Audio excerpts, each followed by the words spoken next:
Having lost her parents in childhood, our heroine involuntarily became carried away by an unusual occupation. In her hours of loneliness and sadness, she was rescued by films and exciting fantasy novels. The characters of such stories always face incredible circumstances and find themselves in strange worlds. That very day, she was discussing with a friend one of these protagonists who had moved to another dimension. The girls were immersed in a conversation about the transition to another universe, which happened after a tragic death in an accident. Nothing foreshadowed that the plot would soon repeat itself, and our heroine herself would be on the verge of death, like that young man. It was bitter to die at such a young age, but she saw no point in continuing her life. The last thought for the girl was a friend who helped her in the most difficult days. Unfortunately, Hee-young's body was lying motionless next to her with no signs of life. Gathering the last of her strength, she grabbed her friend's hand, praying to the gods for help. Deep down, she dreamed that her beloved friend would be allowed to receive eternal happiness. Suddenly, a wondrous voice sounded in her mind, as if from a fairy tale, causing surprise. Her first thought was that she had left the world of the living and gone to heaven, where she was met by angels. Sitting down and looking around in search of winged creatures, the girl at first decided that she was on a cloud. However, upon closer inspection, she realized that these were not clouds, but dense clouds of dust, and she found herself in the center of the battle. The situation was extremely strange, and the appearance of the fighters resembled a reconstruction of a historical battle. The story was complicated by the fact that the heroine clearly remembered how just a few moments ago she was crushed by a bus. From the side, with a wild scream, an inadequate opponent rushed at her, and life hung by a thread again. Covering her head with her hands and getting ready, the unfortunate girl only dreamed of how to survive. Not feeling the blow either the next second or later, she decided to open her eyes. The first thing that caught her attention was a sword blurring in the light of some kind of blue glow. Almost immediately, she managed to find the source of this glow on her hands, something that looked like fire. Despite its visual resemblance to flames, this glow did not burn, although it seemed to cause the sword to begin to disappear. Looking closely, she noticed signs of a blue glow on all the fallen warriors around her. A tall man in a scarlet cloak approached her, ordering everyone to lay down their arms. Coming closer and stopping those who followed him, he humbly apologized for his arbitrariness. The man justified the act of his subordinates by the fact that they are always afraid of strangers. The girl still did not understand where she was, and asked the commander who he was. With reverence, he introduced himself as Prince Eric Blood. However, he immediately added that he was on the battlefield because he had nowhere else to go. He was threatened with imminent death, but the girl's magic frightened the enemy and forced him to flee. The prince had no intention of bringing up the topic of who she was or where she came from. At first glance, it was clear that her appearance had not been planned in advance. Eric, looking into her eyes, assumed that she needed cover, and that was quite reasonable. The mysterious blue glow continued to exude power, remaining in her hands and not causing the slightest harm. Without a shadow of a doubt, he offered his help and invited them to join his army. This proposal was extremely unexpected, but in the context of what was happening, it seemed very acceptable. Without hesitation, the former high school student agreed to Eric Blood's proposal. However, it was not easy for the citizens of his empire to accept their highness's new acquaintance. Despite calls to respect the special guest, many continued to look down on her, ignoring her requests. Even with her unique powers, she remained only a high school student in a world incomprehensible to her. Becoming the Sword of the Blood Empire, she led the army to victory and put Eric on the throne, which was quite a feat. Eric, though unaware of her true origins, generously rewarded her with a ducal title for her help. At first, many of the nobles were indignant at how this was possible, a duchy and even a woman to boot. But as soon as she conquered the lands of the strongest enemies, the discontent immediately disappeared. The decade in the Empire of Blood flew by rapidly, leaving behind many memories. The herald announced the appearance of Duchess Serena Artez in the ballroom of the Imperial Palace in front of everyone. As Serena entered, the crowd of aristocrats parted happily, showing respect for her status and dignity. Among faceless, idle persons, she stood out for her confidence and charisma. Serena Artez was like a bright comet sparkling in the starry sky. Immediately, there were enthusiastic sighs and compliments addressed to the beauty of Serena, who fascinates everyone. Everyone is pleased to receive praise, especially young girls, and our heroine was no exception. Her appearance immediately attracted the attention of a group of young aristocrats who were on the sidelines. Eric greeted Serena, enthusiastically claiming that she was his goddess, which confused the girl. Reacting nervously to such a compliment, she listened to hymns that praised her image with blonde hair. It would be better if Eric kept such compliments for the bride, especially since she threw displeased glances at Serena. According to Eric himself, he and his bride were connected only by a political union, but it looked different. Today's banquet was organized in honor of the most honored guest, the Prince of Arena, who has arrived. Raising his glass, Eric encouraged everyone to enjoy the food, wine, and fun, but that wasn't the case for Serena. She believed that the situation was more like the blackmail of the defeated kingdom by Eric, who was holding a hostage. Eric was surprised that Serena was so interested in the fate of this honored guest in his own palace. Although he knew the answer to this question, it was hidden in Serena's secret, carefully hidden from prying eyes. The Prince of Arena lived in an outbuilding, and while attending a banquet, he met some of the local elite's acquaintances. Eric pointed Serena to a young man with platinum hair who was engrossed in a conversation with the nobles. As the young man turned in profile, Serena was speechless, staring at his perfect silhouette. For a moment, the girl forgot about breathing, admiring the exquisite profile of this charming beauty. Although she herself possessed exceptional power in this mad world, it was as if from another era. Eric, noticing her condition, smiled indifferently, assuring that he was aware of her sympathy for such beautiful faces. From Serena's point of view, the phrase "like the face" did not reflect all its beauty and depth. Gazing intently at the magnificent youth, she tried to catch at least one coherent thought in her mind. Serena couldn't understand how anyone could not like this impeccably perfect face of Prince Arena. A thin hand with graceful fingers rested on Eric's hand, gently but with attraction, giving Serena goosebumps. Glancing coquettishly at the prince, his bride reminded him that it was time for the first dance at today's ball. Everyone was looking forward to dancing and then discussing the new couples that would be formed this season. The couple opening this wonderful ball was definitely supposed to be Prince Eric and his bride Olivia. Relieved, Serena watched as the Prince of Blood retired with his chosen one to the center of the magnificent hall. Then, as if someone had read her mind, a voice came calling out to Serena and calling the holiday a little boring. Turning around, the Duchess saw the fairy tale Prince of Arena, who had not yet had time to introduce her, and this was intriguing. Smiling politely, the tall, handsome man held out his hand to Serena, inviting her to dance with silent charm. The girl's first wish was to refuse, saying that dancing did not attract her at all.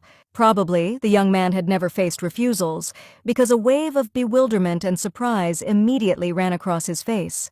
Determined not to give in, Serena told herself that the pitiful expression on his face would not change her mind. However, the Prince of Arena did not give up. Holding her hand gently, he touched her fingers with his lips almost weightlessly, causing awe. Having spent most of her life in battle, the Duchess has become accustomed to fear rather than sensual admiration. Intentionally or accidentally, her bow uttered a code phrase, promising to charm her and make her heart flutter. The mention of her heart, and the fact that it was spoken by a man from Arena, intrigued Serena, arousing her interest. One dance with a handsome man seemed quite an acceptable price to pay for the opportunity to reveal his secret. With this thought in mind, she eagerly held out her hand to Ricardo, hoping to get a little closer to solving his riddle. The smile on the young man's face was so sincere that the girl involuntarily began to believe in his sincere feelings. However, Serena decided to warn him that she wasn't very good at dancing to avoid embarrassment. At that moment, the orchestra began to play the next dance, and the prince gracefully led her into the dance circle, demonstrating his skills. Despite the warnings, Serena did not step on anyone's feet, and they slowly moved through the hall. Finally, it became known that her partner's name was Ricardo Arena, and the girl's enthusiastic eyes reflected interest. The inspired prince was so quick to ask to be called simply Rico that it almost sounded like flirting. At the end of the dance, the Duchess stopped, and squinting, she looked attentively into Ricardo's eyes, waiting for an answer. The young Prince of Arena was at this moment ready to answer any question addressed to him from this particular girl. One quick step and a firm grip on his hand showed the true balance of power in their dance duet. The suddenness of the attack added to the benefits of Serena's years of training and actual fighting. Leaning over Rico, she asked him emphatically what he meant by saying something that would make her heart flutter. That is why she agreed to dance with Irina's representative, sincerely hoping to know the answer to this important question. Judging by the expression on Ricardo's face, he did not know what Serena was really interested in. The young man stopped her attempt to leave his hand aside, showing confidence and a desire to prolong contact. Rico said that he wanted to return Serena's heart, as if he knew about some secret ritual. He was sure that he would be able to find it, so he knew that Duchess Artez's chest had not had a living heart beating for a long time. After his words, it seemed to the girl that she actually felt her heart beating. It was completely impossible, because she really had no heart at all. However, Serena only realized that she didn't have a heart after 2 years of living in this fantasy world. Under the pretext of completing the process of conquest begun 2 years ago, she made a thorough search in the land of Irina. This kingdom was the beginning of her story in this strange world, where dreams and reality are intertwined. She assumed that she had lost her heart somewhere out there, perhaps during the transition between the two worlds. From the outside, this could seem complete madness, and such conclusions were not made public. When she finished searching for her heart again, Serena confessed to Eric that she could not find it and remained in the dark. It was at that moment that the heir of blood offered to leave this information only between them, as a secret agreement. At that time, people said that the Duchess had devilish powers, and blamed her for all the troubles. The mood in society reached the limit of despondency, but Serena continued to sincerely try to return her heart. She immersed herself in the study of everything that could shed some light on this mystery: myths, scientific facts, and folk legends. What prevented her from leaving everything behind and living in the flowers of joy with such incredible power? Duchess Serena Artez has survived many battles as she seeks to expand the boundaries of blood and assert her power. She had suffered many serious injuries that would surely have killed anyone who did not possess her powers. The thought that she would have to spend her life in search of what she had lost oppressed her, not allowing her to calm down.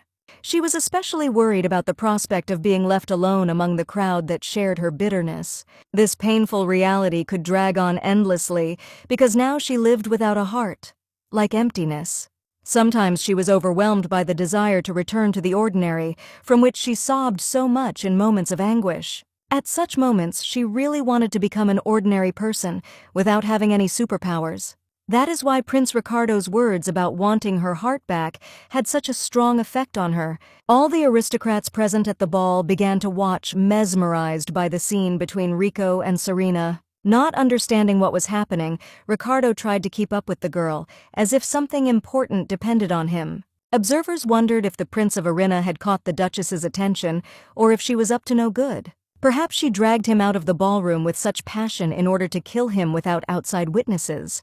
No one knew the secret of Serena's missing heart, because it was safer for her and Eric. Duchess Artez tried to find out how the prince knew about her lost essence, and soon a fight ensued. Holding him against the wall and holding back, Serena tried to get the truth out of Rico, stepping over her fear. Trying to catch his breath, Ricardo wheezed a plea to stop, because of the severity of the situation. Serena looked at the man's hands in amazement, feeling a familiar blue glint that alerted her. There were more mysteries, and it was even more interesting to find out who this Prince Ricardo really was. In all this time, Serena has never met anyone with powers that could compare to her own. Feeling the pulse at hand, she realized that he still had a heart, unlike her. As he begged her for peace of mind, Serena's thoughts revolved around his past ordeals.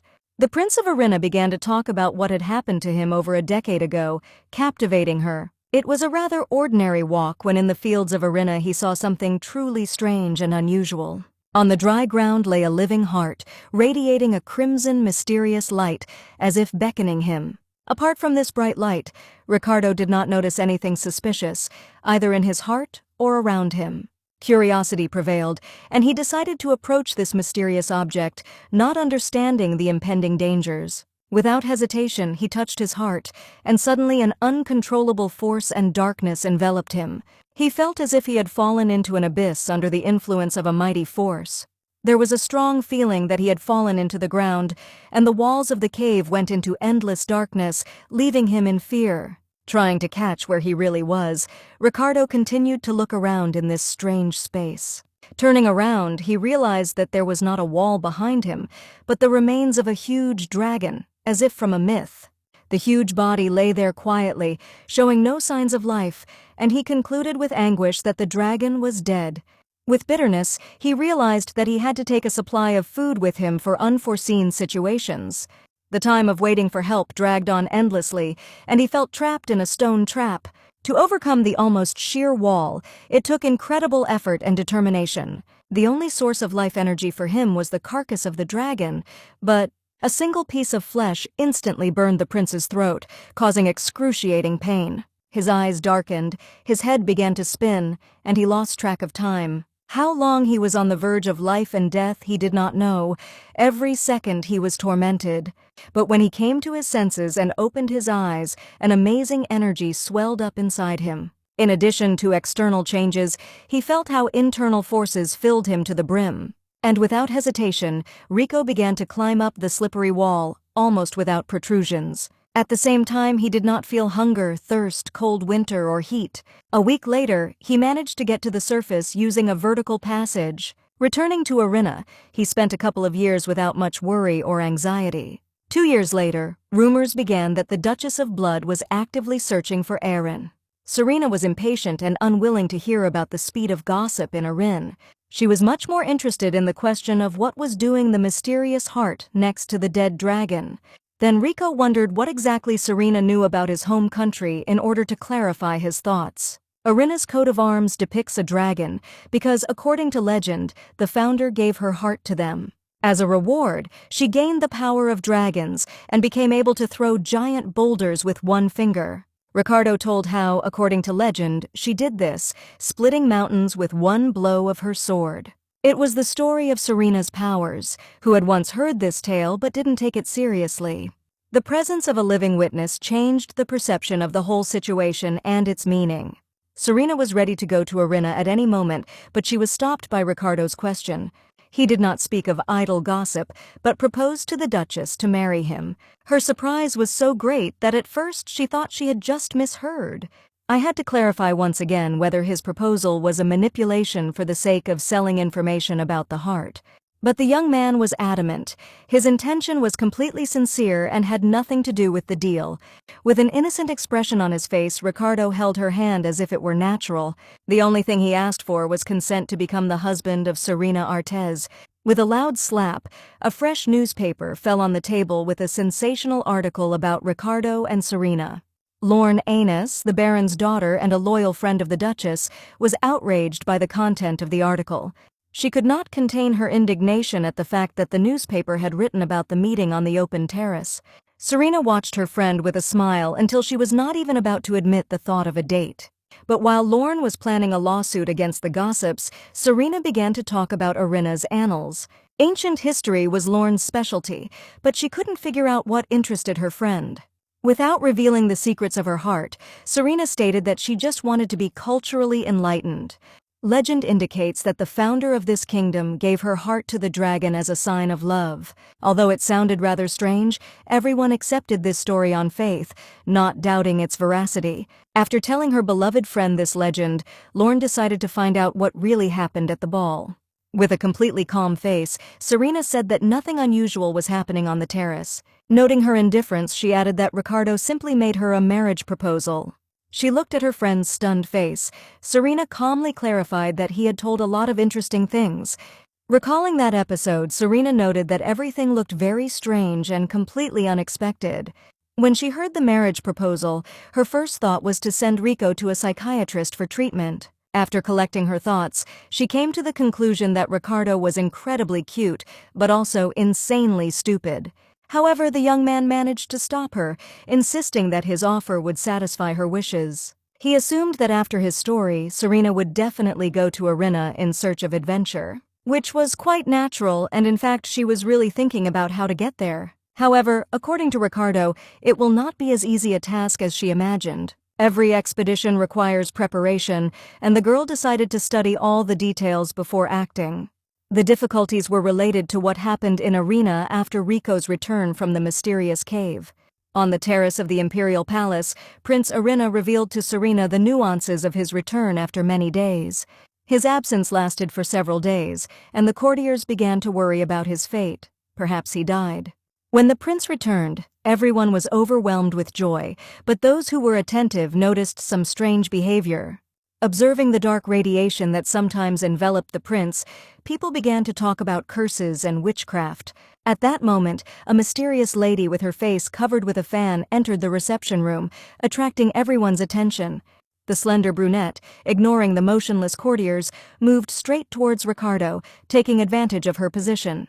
Coming close to him, she was sincerely glad that he returned safe and sound. Although she called Rico her son, in their communication there was no closeness, as between relatives. Ricardo certainly did not expect to be examined as if he were a horse in a stable with a score of 100 points. With a sudden movement, the lady raised his hand and carefully listed the traces of blood on the wounded shirt. She was not satisfied with the superficial examination and addressed him directly, asking a serious question. Continuing to squeeze his hand hard and mentally pressing, she asked about what had happened in the cave. With his story, a series of terrible experiments began, which cruelly tested his strength. Scientists wanted to create warriors of the same strength as Ricardo to fight the Duchess of Artez. Years passed, and every day became a cruel torture for the prince, full of pain and suffering.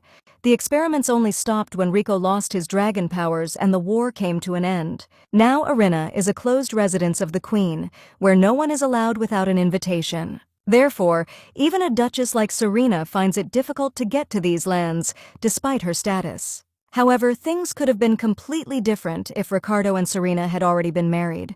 In this case, Serena would become not only a duchess, but also part of the royal family of Irin.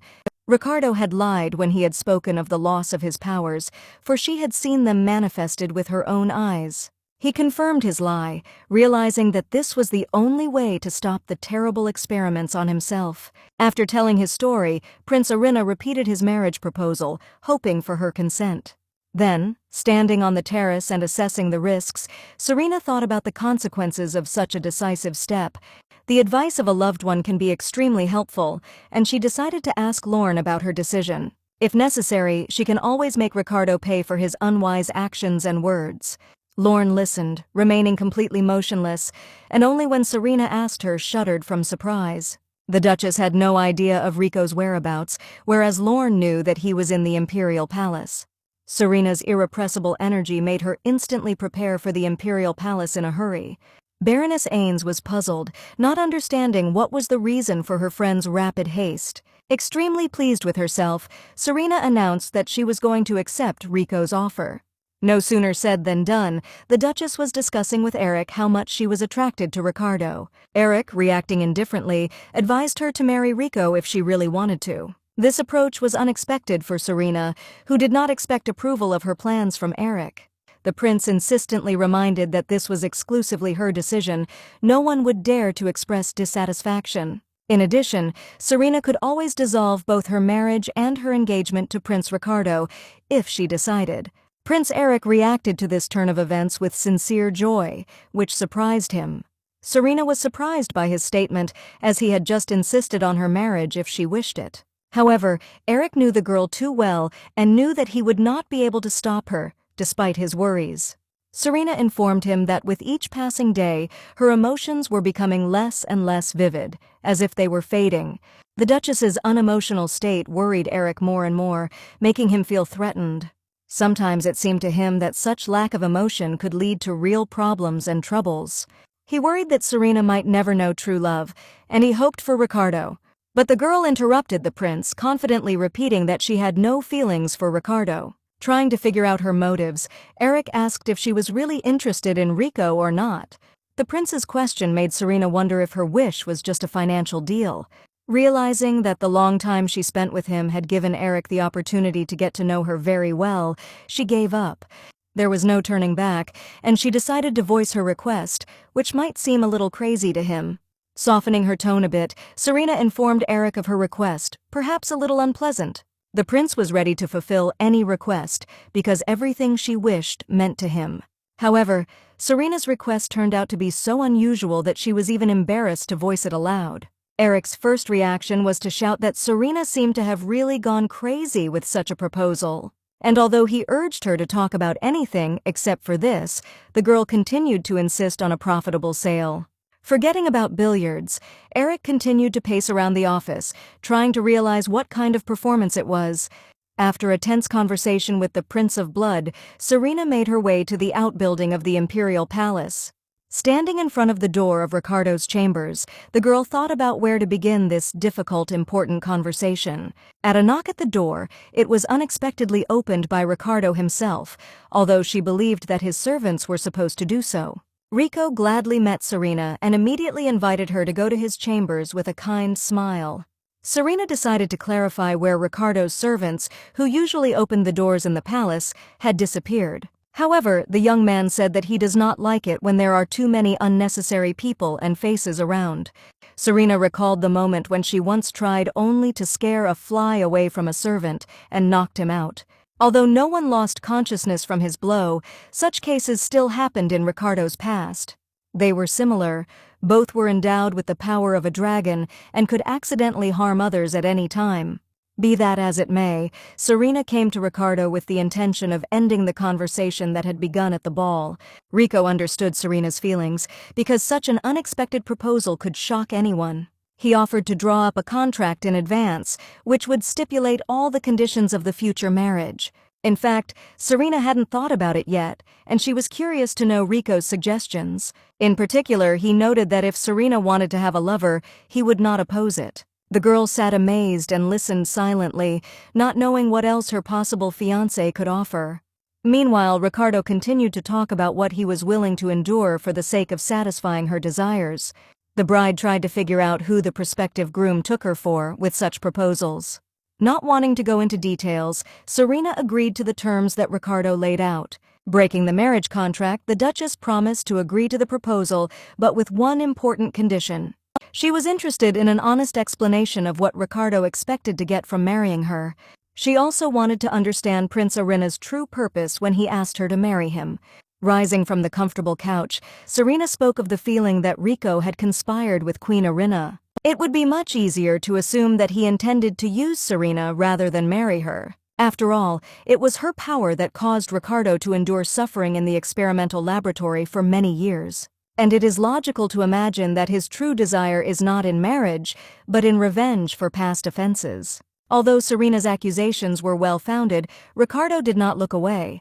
He remembered the moment when he had first met the Duchess of Artes and how everything had changed after that meeting. This came as a surprise to Serena, as she believed that they had met for the first time at the ball. But the first time that Ricardo spoke of occurred much earlier than this solemn event. At that moment, Prince Ricardo saw the Duchess of Artes in a very different setting and under different circumstances. Serena couldn't see him at the time because he was quite far away from herself. According to him, this happened in the midst of the events when Her Grace destroyed his kingdom. The kingdom of Irina then offered the dragon heart to the Empire's sword as a sign of its surrender. The dragon's heart was a wonderful gem, which Eric had previously told Serena about with delight. Irina's representative was furious when he handed over the national treasure to the upstart Duchess. Without the slightest respect for the shrine, Serena took the stone in her hands to examine it more closely. A single, awkward movement was enough to shatter the dragon heart into many pieces. Eric had a very different expectation, for example, that the transfer of national pride would look more solemn. Witnesses to this incident from Irina froze, shocked at the sight of the destruction of the holy stone. The dragon's heart was a unique gemstone, the purest and unparalleled in the world. Prince Eric did everything possible to settle the situation because he needed connections with the defeated kingdom. It was at that moment that Ricardo realized that the hours of the cursed kingdom of Irina had come to an end. Regardless of Serena's intentions, she was the one who destroyed the cursed laboratory, a monstrous laboratory in which Ricardo suffered endlessly for several years. Serena began to apologize for this incident, not expecting to squeeze the stone so hard and with such force. But it was then that Ricardo decided that the heart of his savior should be returned to her. That was exactly what he was going to do, despite any difficulties and possible consequences. Ricardo did not deny that perhaps even then, at first sight, he fell in love with Serena without memory. Listening to the sweet delirium, she asked if he was joking, or if he was talking seriously about his feelings. However, in addition to the first reason why Ricardo wanted to help, there was a second good reason.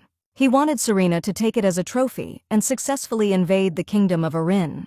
There, the Duchess had to regain her heart, which had been hidden from all prying eyes for so many years. It was also intended to shatter all of Arina's hopes of regaining her lost independence. It was this desire that was most desired by Ricardo, and it was clearly visible in his burning eyes. He dreamed of finally seeing not another defeat in battle, but the true destruction of the hopes of his enemies. And this reason for the wedding pleased Serena much more than all the previously voiced proposals. With an improved mood, she informed the young man that she would call him Rico, to which he happily agreed. But the lady also made it a condition that Rico should never fall in love with her, otherwise it would bring trouble. She asked for no unnecessary emotions. Serena wanted to avoid potential problems in the future. This request puzzled Ricardo a little, but the choice of the Duchess was a law for him, and there was nowhere to retreat. After a little thought, the young man decided to trust fate and agreed to the conditions that the Duchess had set. Satisfied with the results of the negotiations, Serena was looking forward to the start of their joint work, full of hope. Rico was in complete agreement with her, and they sealed their union with a firm handshake, which signified a new beginning. After discussing the main points, the young people realized that it was time to start preparing for the upcoming wedding. The next morning, Serena decided to visit one of the best jewelers in the empire, who had an excellent reputation. She really wanted him to take a look at a certain rarity that was in her hands. Intriguing the master of her craft as much as possible, she demonstrated the contents of the chest, striking the jeweler. The jeweler brought to light a luxurious gemstone that had an impeccable cut and crystal clarity. In the light, the legendary dragon's eye, obtained in Arin, shimmered with all shades of purple. 2 hours earlier, as Serena was sorting through the papers at her residence, she had received an unexpected gift from Eric. In a letter attached to it, the prince said that he had been digging the jewel out of the crown for almost the whole day, showing great fortitude. The Duchess was extremely happy, because although the prince quarreled with her, he still fulfilled the request. The casket, which was delivered from His Majesty's palace, seemed to be a real work of art for collectors. After she crushed the dragon heart, Arina's government gave Eric another, equally valuable stone. Serena brought this gem to the jeweler so that he could enclose it in a ring, keeping it a secret from outsiders. The jeweler was completely delighted and shocked by the proposal to split a unique stone for the Duchess's ring. Serena explained that the proposed ring should not be for her, but for the young man. When the jeweler asked if this ring would be an engagement ring, she suddenly realized how much she could surprise Ricardo. And then a complete surprise for the Duchess was a voice that called out to her from behind her, breaking the silence. Turning around, Serena saw Ricardo, who was wondering what choice she had made. She planned to keep it a secret, and stared at Rico approaching the window in bewilderment. The young man was confidently heading towards the Duchess, and she was fussily, trying to find a way out of an extremely awkward situation. Approaching the window of the jewelry store, Ricardo asked if Serena had time to make her choice. She, having previously asked Ricardo to postpone the issue of jewelry, froze for a moment, not knowing what to say. Looking at the bewildered Duchess, the young man continued to persistently ask what she wanted to tell him. Mentioning Ricardo's attractiveness, she remarked that absolutely anything he chose would look great on him. Then the girl made a theatrical pause and spectacularly turned to the showcase with men's jewelry, like an actress on stage. Like the heroes of exciting films, Serena made a majestic gesture and said that she wanted to buy everything she liked. Ricardo did not expect such a turn of events and said with bewilderment that there was no need to buy the entire line of products because it was unnecessary. Serena proudly replied that it was the least the most powerful Duchess of the Empire could do, and her words sounded like a challenge. Deep down, the girl hoped that her fiancé did not understand the true purpose of her visit to the jeweler. A little later, in the carriage, they had the opportunity to discuss preparations for the wedding, which was very relevant. Ricardo warmly thanked the Duchess of Artes for the generosity shown in the jewelry store. Compared to the girl's vast fortune, it was a mere trifle not worth paying attention to, but he appreciated her gesture. She was also surprised when Ricardo offered to cover the costs of organizing the wedding, which was unexpected. Eric said that all expenses would be covered by the imperial family, but Ricardo had his own arguments that he wanted to voice. Irina had only one claimant to the throne, to whom everyone had to be loyal in the absence of competitors, and that was important. To do this, everyone had to believe that marriage with Serena is the embodiment of pure love. Serena believed that the mere fact of marriage was enough, but the problems were not only with Irina's throne. Imperial aristocrats who were ready to interfere with their marriage could also be considered opponents. The alliance of the Duchess of Artes and the prince of another country promised an increase in her power, and the discontent of the elites grew every day. Ricardo reminded Serena of the Dragon's Heart incident and asked if she had any stone shards left. He offered to assemble a certain work of art from them and send it to enemies. In Prince Irina's opinion, this move could have helped mend fences with some of Serena's enemies, which was reasonable. The desire of the nobles to be recognized by their ruler is as great as the thirst to oppress their inferiors. The idea seemed interesting to Serena, and she decided to try and see what the nobles would say to her proposal. Despite all the circumstances, Serena was glad that she was marrying Ricardo. It gave her strength.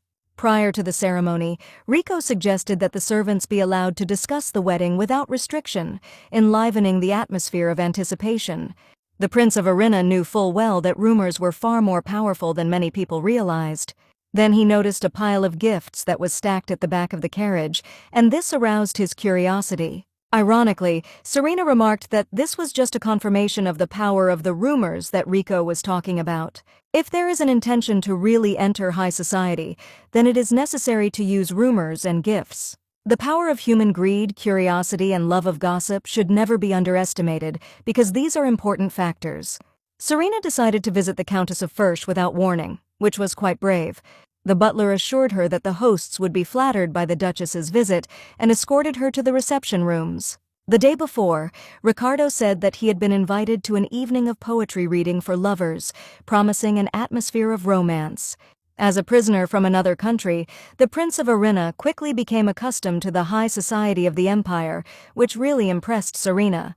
The butler escorted Lady Serena to the hall where the reception was held and where Prince Ricardo was. But as soon as the servant opened the door, a very interesting conversation came from there, which attracted her attention. A man's voice said that he was only speaking because the Duchess was absent from the party, and that was intriguing.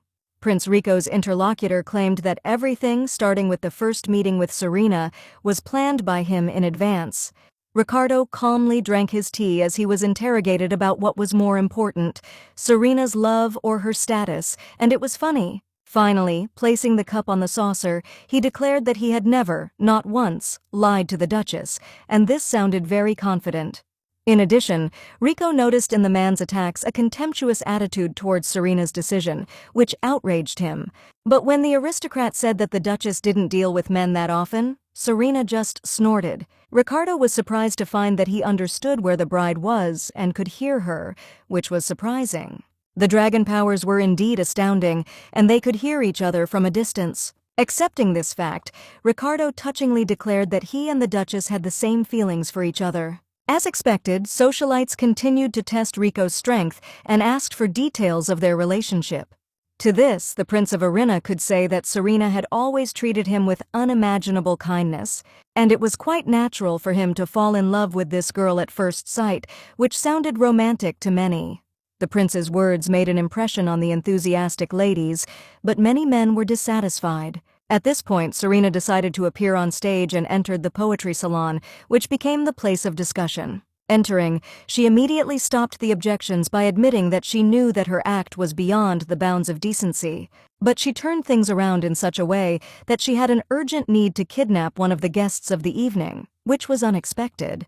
Pleased with the effect, the girl listened to the whispers of the nobles, amazed by her visit. Lady Serena Artes sincerely apologized to Lady Fercia for interrupting the literary evening. As an apology, Serena invited Lady Fercia to visit the Duchess of Artes's residence later. Countess Fercia enthusiastically agreed, but asked on what occasion the reception would be held in order to prepare. Serena's response that the reception would be in honor of her engagement to Prince Ricardo expectedly shocked everyone. The engagement celebration was to take place in a week at the estate of the Duchess of Artes. The announcement of the exact date of the engagement put the couple Rico and Serena in a tight time frame, adding drive to everyday life. A lively girl with purple hair congratulated Her Grace on her imminent marriage. Marina was Serena's personal designer, and she had to prepare the perfect costume for Rico. The girl assured that everything would be done at the highest level, adding a few flattering words. According to her, she has not had such an inspiring model since the time of the emperor. Serena agreed with the designer about Rico, but immediately stressed that there was one problem. There was only a week left before the ball, and the deadline was very short, but the fashion designer assured that she would cope with the task. Marina focused on creating the most fashionable, stylish, and delightful costume in the whole kingdom. Seeing the unquenchable enthusiasm and sparks in Marina's eyes, Ricardo felt a slight confusion from such a stormy expression. Before she could even blink an eye, the sewing fairy took all possible measurements from him, as if it was one of her magical rituals. Armed with all the necessary data, Marina rushed to create, promising to present options soon. In the midst of this confusion, Ricardo decided to pause for a while and asked Serena a question about the early announcement of the engagement date. He wanted to understand why the Duchess had rushed to reveal this important point without observing decorum. The girl agreed that such news could come as a surprise to her fiancé this time. The fact was that Serena received a response from the nobles only after sending them her gift. On Ricardo's advice, she decided to send an exquisite sculpture decorated with shards of the dragon's heart to the assembly of nobles. The noble assembly was grateful for such a luxurious gift and swore eternal loyalty to the empire, which pleased Serena. Reading the letter of thanks from the assembly of nobility, Serena realized how important it was to follow Rico's advice. Now that the nobles liked the gift, she decided to act immediately, to strike while the iron was hot. Ricardo agreed with the bride's decision, but then the sound of silk interrupted their conversation, disturbing the atmosphere. A few hangers loaded with clothes were first rolled into the room where they were waiting, and then an impeccable stylist entered. In anticipation of an excellent result, Marina urged Ricardo to try on the chosen outfits for the ball. While the Prince of Arena tried on the costumes, Serena ate crackers and watched the process with excitement. She enjoyed the moments of choosing an outfit no less than the future groom himself, recognizing their importance. A scene was already playing out in her imagination when she would nobly say that they would take everything he tried on today. Before being in this world, Serena was truly obsessed with romantic novels and movies. And if you don't use movie tricks at such moments, then when is it even appropriate? With bated breath, Serena looked with admiration at Ricardo, who had already changed his outfit, and asked her opinion about him. A ceremonial suit with a harmony of steel, pearl, and deep blue shades looked flawless and impressive. The prince's question about what he looked like could be considered more rhetorical than sincere. For many years of working as a stylist, Marina has never met such a harmoniously fitting suit as this time. The stylist noted that thanks to Ricardo's charisma, the product acquires its incredible charm, but still something was missing. Serena concluded that this was the best moment to give Rico an element that would complete his delightful look. The Duchess told Marina that she had prepared something in advance and elegantly took the engagement ring out of her pocket. Ricardo looked with genuine amazement at his hand, on which sparkled a ring with a stone of a characteristic color. In a whisper, he asked if his perception was deceiving him and if it was really the mysterious dragon's eye. With smugness, Serena commented that she could not give her chosen one old tasteless things. In utter confusion, the Prince of Arena doubted whether he was capable of accepting such a gift. This surprised Serena because it was just a deal, a simple marriage with a contract. The Duchess advised Ricardo to consider the ring as a down payment so as not to worry too much. Serena was convinced that by seeing the marriage as a financial transaction, they could make things much clearer. In Marina's opinion, the ring was perfect, and Prince Ricardo is able to outshine everyone at this ball. Trying on all the outfits and choosing jewelry took the whole long day. As time was running out, Serena suggested that Rico stay the night to save precious minutes. Watching the prince, the girl noticed that in addition to fatigue, he was worried about something else. She assumed that he was depressed either by this outfit or by the ring, and that it made him look depressed. However, Ricardo rejected the banal conclusion that he might not have liked Serena's choice. Still, as Rico thought about the jewelry, he thought that Serena was looking for a gift for His Majesty. This was a complete surprise for the girl, because she did not understand why she would need it. She did not think that she and Eric were considered so close, although he called her his goddess. But for Ricardo, she made it clear that there would never be anything between her and Eric. All chances for this had long passed, despite what Rico could observe. Serena understood his worries, but tried to calm him down in this situation. No matter what anyone said, she did not intend to terminate the signed marriage contract. In addition, Serena expressed that she did not find Prince Eric Blood attractive. At that moment, Ricardo's hand, which slid past her head, hit the wall with force. Sensing the presence of the prince behind her, Serena caught a heavy breath next to her ear. Taking possession of the palm of the girl holding the door with his other hand, Rico forced her to look at him. He said that her words confirmed that, unlike Eric, she liked him. Bending over her, the prince waited for Serena to confirm his assumptions about his feelings. Taken by surprise, the girl could not quickly think of what to respond to Ricardo's provocation. It took her almost a full minute to recover, but she felt a wave emanating from the prince. Touching his face with gentle fingers, Serena dreamily admitted that he was her ideal. Rico was happy that his adorable face caught Serena's attention, making her think. But he did not claim that Serena is a soulless person who is only interested in the outer shell. On this intriguing note, the prince once again thanked for the shelter and retired to his chambers. Serena, wishing the prince a pleasant stay and offering to call him if there were any problems, was left alone. It must be admitted that Ricardo greatly embarrassed the girl with his actions, and she should have rethought everything. The next morning at Artes Manor, the inhabitants were greeted with sunny, clear weather and warm light. Almost from the very dawn, sword strikes and the clang of cold steel sounded on the training ground. Duchess Artes and Prince Arena staged a dynamic sparring under the sky in front of everyone. Since they had agreed to get married, Serena insisted on daily workouts to keep fit. The girl had not felt as energetic and inspired as she had been paired with Rico for a long time. After beating off one blow after another, the prince agreed to intense training, if that was what her grace wanted. He was ready to keep her company for a whole day, without stopping for a moment, full of enthusiasm. The difference in combat experience made itself felt, and sometimes Serena managed to catch Ricardo with tricks. And now, after making a thrilling leap, the first sword of the Empire was above Rico's head, ready to attack. The young man was involuntarily carried away by the graceful and precise movements of an athletic girl. The sight captured Ricardo's attention, and he completely forgot about the fight, missing the moment of the attack. He came to his senses only at the moment when the Duchess's sword flashed at his neck, clearly showing his defeat. Heated by the battle, Serena picked up the prince and asked him not to dramatize, because it was she who jumped now. But then the girl noticed a small scratch on Ricardo's cheek and instantly changed her tone, full of concern. The man was ready to continue the battle, assuring that it was just an unfortunate fragment. Carefully studying the groom's cheek, Serena explained that she did not intend to hurt him, but he should have dodged her attacks better, then nothing would have happened, especially not with this amazing face. Lately, Serena had lived solely for that adorable face, and the thought of the scar was simply unbearable. While the future spouses were examining the scratch, a butler approached them with a very urgent mail.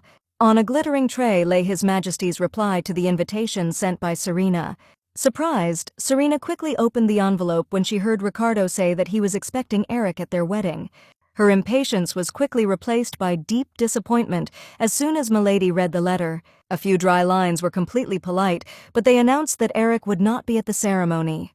The silent scene did not last long. Serena decided not to delve into these reflections. Out loud, she clearly recognized that it was Eric's right to decide whether or not to come, burning the letter with the dragon's hot fire. In her heart, she knew that damn Eric would do just that, but she was also tormented by gloomy thoughts. Putting on an indifferent look, Serena asked the butler to prepare a letter in response. After the training session was over, Ricardo asked Serena about her plans for the day and what she was doing. He was going back to the Imperial Palace, and Serena should have stopped there for a while too. Having agreed to meet later at the ball, the young people said goodbye, a little worried. Serena felt that something was causing Rico's mood to change, but she couldn't figure out what was wrong. Looking after the man as he left, she wondered again if she was ready to consider this wedding a real deal. Towards evening sunset, Prince Ricardo returned to the emperor's palace to the respectable wing allotted to him. The rays of the evening sun played magically on the environment, where golden accents prevailed, creating coziness. However, the young man did not notice the charming beauty that reigned around, exhausted by the worries of this day. Lying wearily on the couch, Ricardo began to recall all the events that had taken place that day. His thoughts kept returning to the morning incident in training with Serena, giving his soul no peace. Everything came alive as soon as he touched the plaster on his cheek that the Duchess had put on. He remembered again and again how she had dropped her sword and rushed to check the small scratch on his face. In the setting sun, the Prince of Arena dreamed only that Serena would be by his side now. But one memory darkened his joy, the invisible presence of Eric, a distant ghost in this context. The damn Prince of Blood constantly appeared in his thoughts, reminding him of himself either directly or indirectly. Today, Serena pretended that she did not care at all about the absence of the prince at the upcoming ball, but this was not the case. Ricardo gradually began to understand his Duchess better and was quite sure of her sadness. From the subtle signs, he realized that Serena was expecting Eric and was upset about his refusal. Turning to his fiancée in his mind, Ricardo tried to understand the important issue for himself and clarify his intentions. The man was dying of impatience, thinking about how long it would take before he achieved his goal. The Prince of Arena was willing to make any effort to get closer to the Duchess, and this became his goal. Sitting on the terrace in Baron Inas's domain, Serena listened as Lorne thanked her for her personal invitation. Lorne was looking forward to counting the days until the ball, and Serena delivered the invitation in perfect order along with the story of the engagement. Lady Aines was a little worried about whether they would continue to communicate after the wedding, but Serena confidently reassured her friend. The Duchess could have divorced Ricardo, but she would never have parted with Lorne, which her friend did not even joke about. She always promised support to Lorne. She advised not to even think about divorce as a real option. Suddenly, Serena remembered her previous life on Earth and her best friend, which caused a slight sadness. Heian was very similar to Lorne, possessing the same power of loyalty, understanding, and nobility of soul. A feeling of regret that she would never see Heian again in this life pricked in the chest area. Serena didn't even notice how she said out loud that Lorne Aines and Heian looked remarkably similar. I had to calm down a friend from our world, claiming that these were just random bad memories that overwhelmed the brain. Lorne openly admitted that Serena always seemed a little strange and unusual to her. It all started during their strange first meeting, when Lorne attacked the man like a fury, exploding with emotions. She asked what law prohibited women from taking the entrance exams to the Imperial Academy. According to Lorne, the talents of ladies of high society should develop in a variety of directions. This would be fair. Serena decided to intervene while Lorne explained that she was interested in more than just tea etiquette. That was the first time Baroness Aines had seen a woman with the title of Duchess, and everything had changed in her perception. Serena recalled that according to the laws of the Empire, a woman cannot receive the title of Duchess, but she still succeeded. This confirmed that there were exceptions to all rules, and the Duchess was going to help the Baroness. Lorne Aines introduced herself to Serena in a very informal way, which angered the guards. However, the Duchess liked this treatment more than hypocritical adoration. Serena proved to the bureaucrat that if she could become a Duchess, then Lorne could also study. With the matter resolved, Serena strictly ordered to check that Lorne Aines would be allowed to take the exam. In a couple of minutes, the Duchess made a lasting impression on everyone present. Lorne then decided that she would do anything to become at least a little like this incredible girl. Years later, Lady Aines asked Serena if she had any idea how gorgeous she looked back then. As Lorne had said, Serena felt as if she had really made a difference. But after the uproar she made, Lady Lorne Aines did not pass the entrance exam. It was rumored that so far the entrance exams to the academy were not so easy. Everyone expected that a simple self-taught girl would soon give up and go look for a good match. Nothing had really changed, and Serena wanted to apologize to Lorne for that, but her friend hotly stopped her, claiming that her knowledge was not enough and there was no need to blame herself.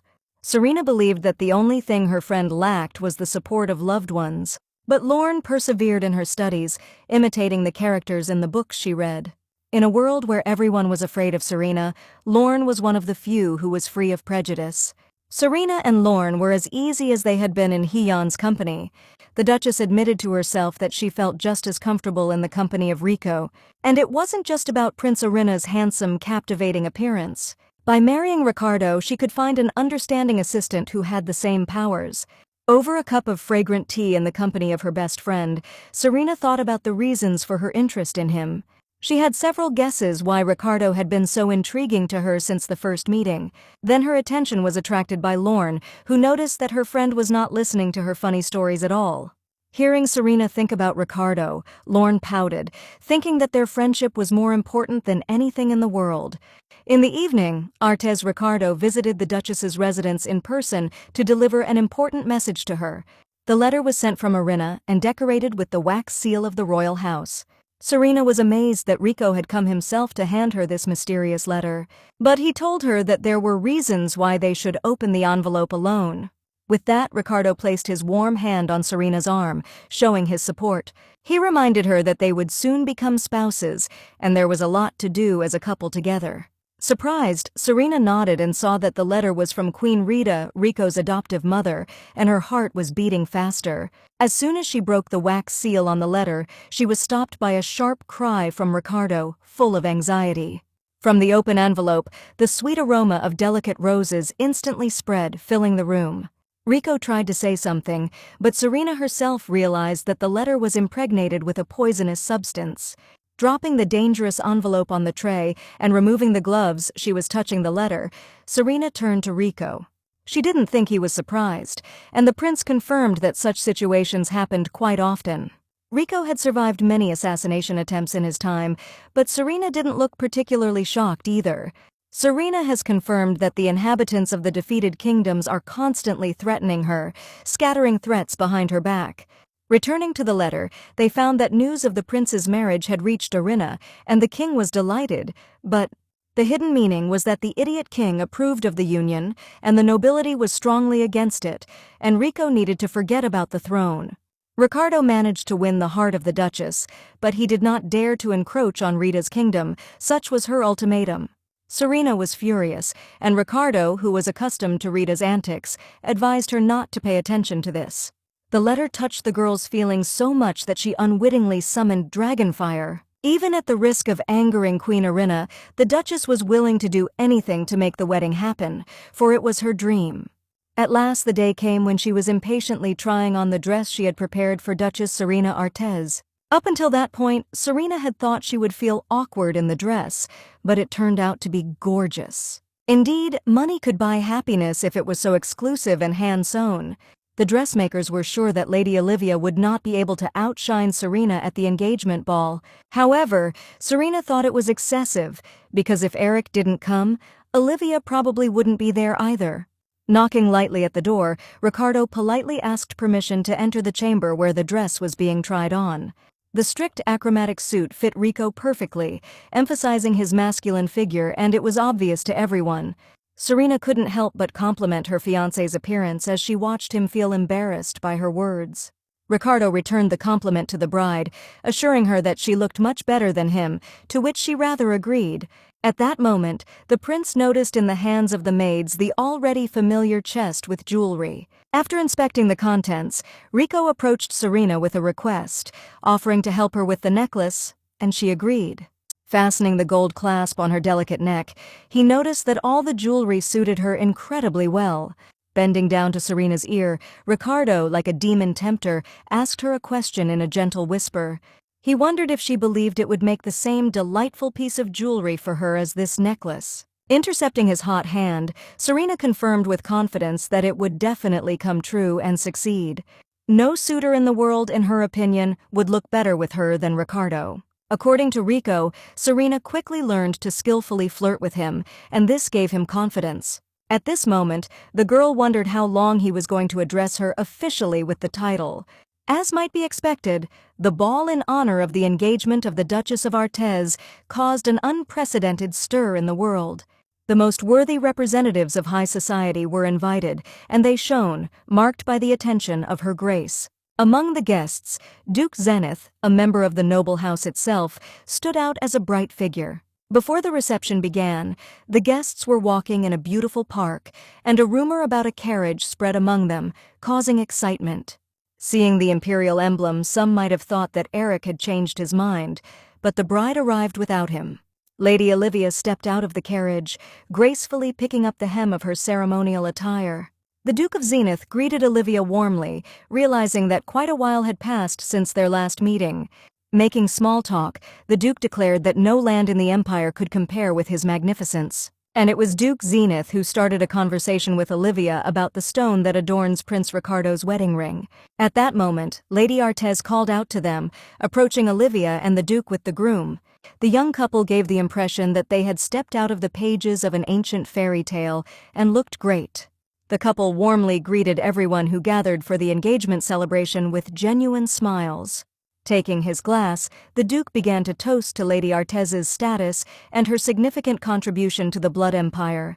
Without waiting for the end of the long-winded toast, Duchess Artez knocked the glass out of his hands with a deft movement.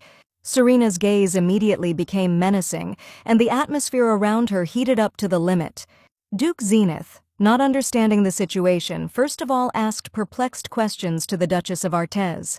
But Prince Arinia reassured her, explaining that the glass contained sleeping pills, and Serena recognized the danger. Ricardo saw confirmation in reality that his bride often faced a serious threat.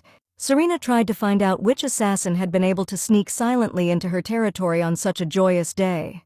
Her attention was drawn to a waiter who could be a mercenary recruited from another country. For Serena, the poisoning with sleeping pills looked more like a failed prank than a real threat. Even after the end of the war, the Duchess's life did not become calmer, according to the Duke of Zenith. At the last ball, Eric had already introduced the Duke of Zenith to Prince Ricardo, and they knew each other. Duke Zenith was once a colleague of Serena's, and they had a fairly close relationship with each other. Zenith informed Rico that such unfortunate incidents often happened to the Duchess of Artez. But the groom replied that it was less of a problem than he would have been willing to accept to be with Lady Serena. After that, Duke Zenith made a long speech about how the bride and groom were perfect for each other. Having resolved the issue of the failed assassination attempt, Lady Serena and Ricardo came up to greet Olivia. Apologizing for being late, they expressed their gratitude to her for visiting on such an important day.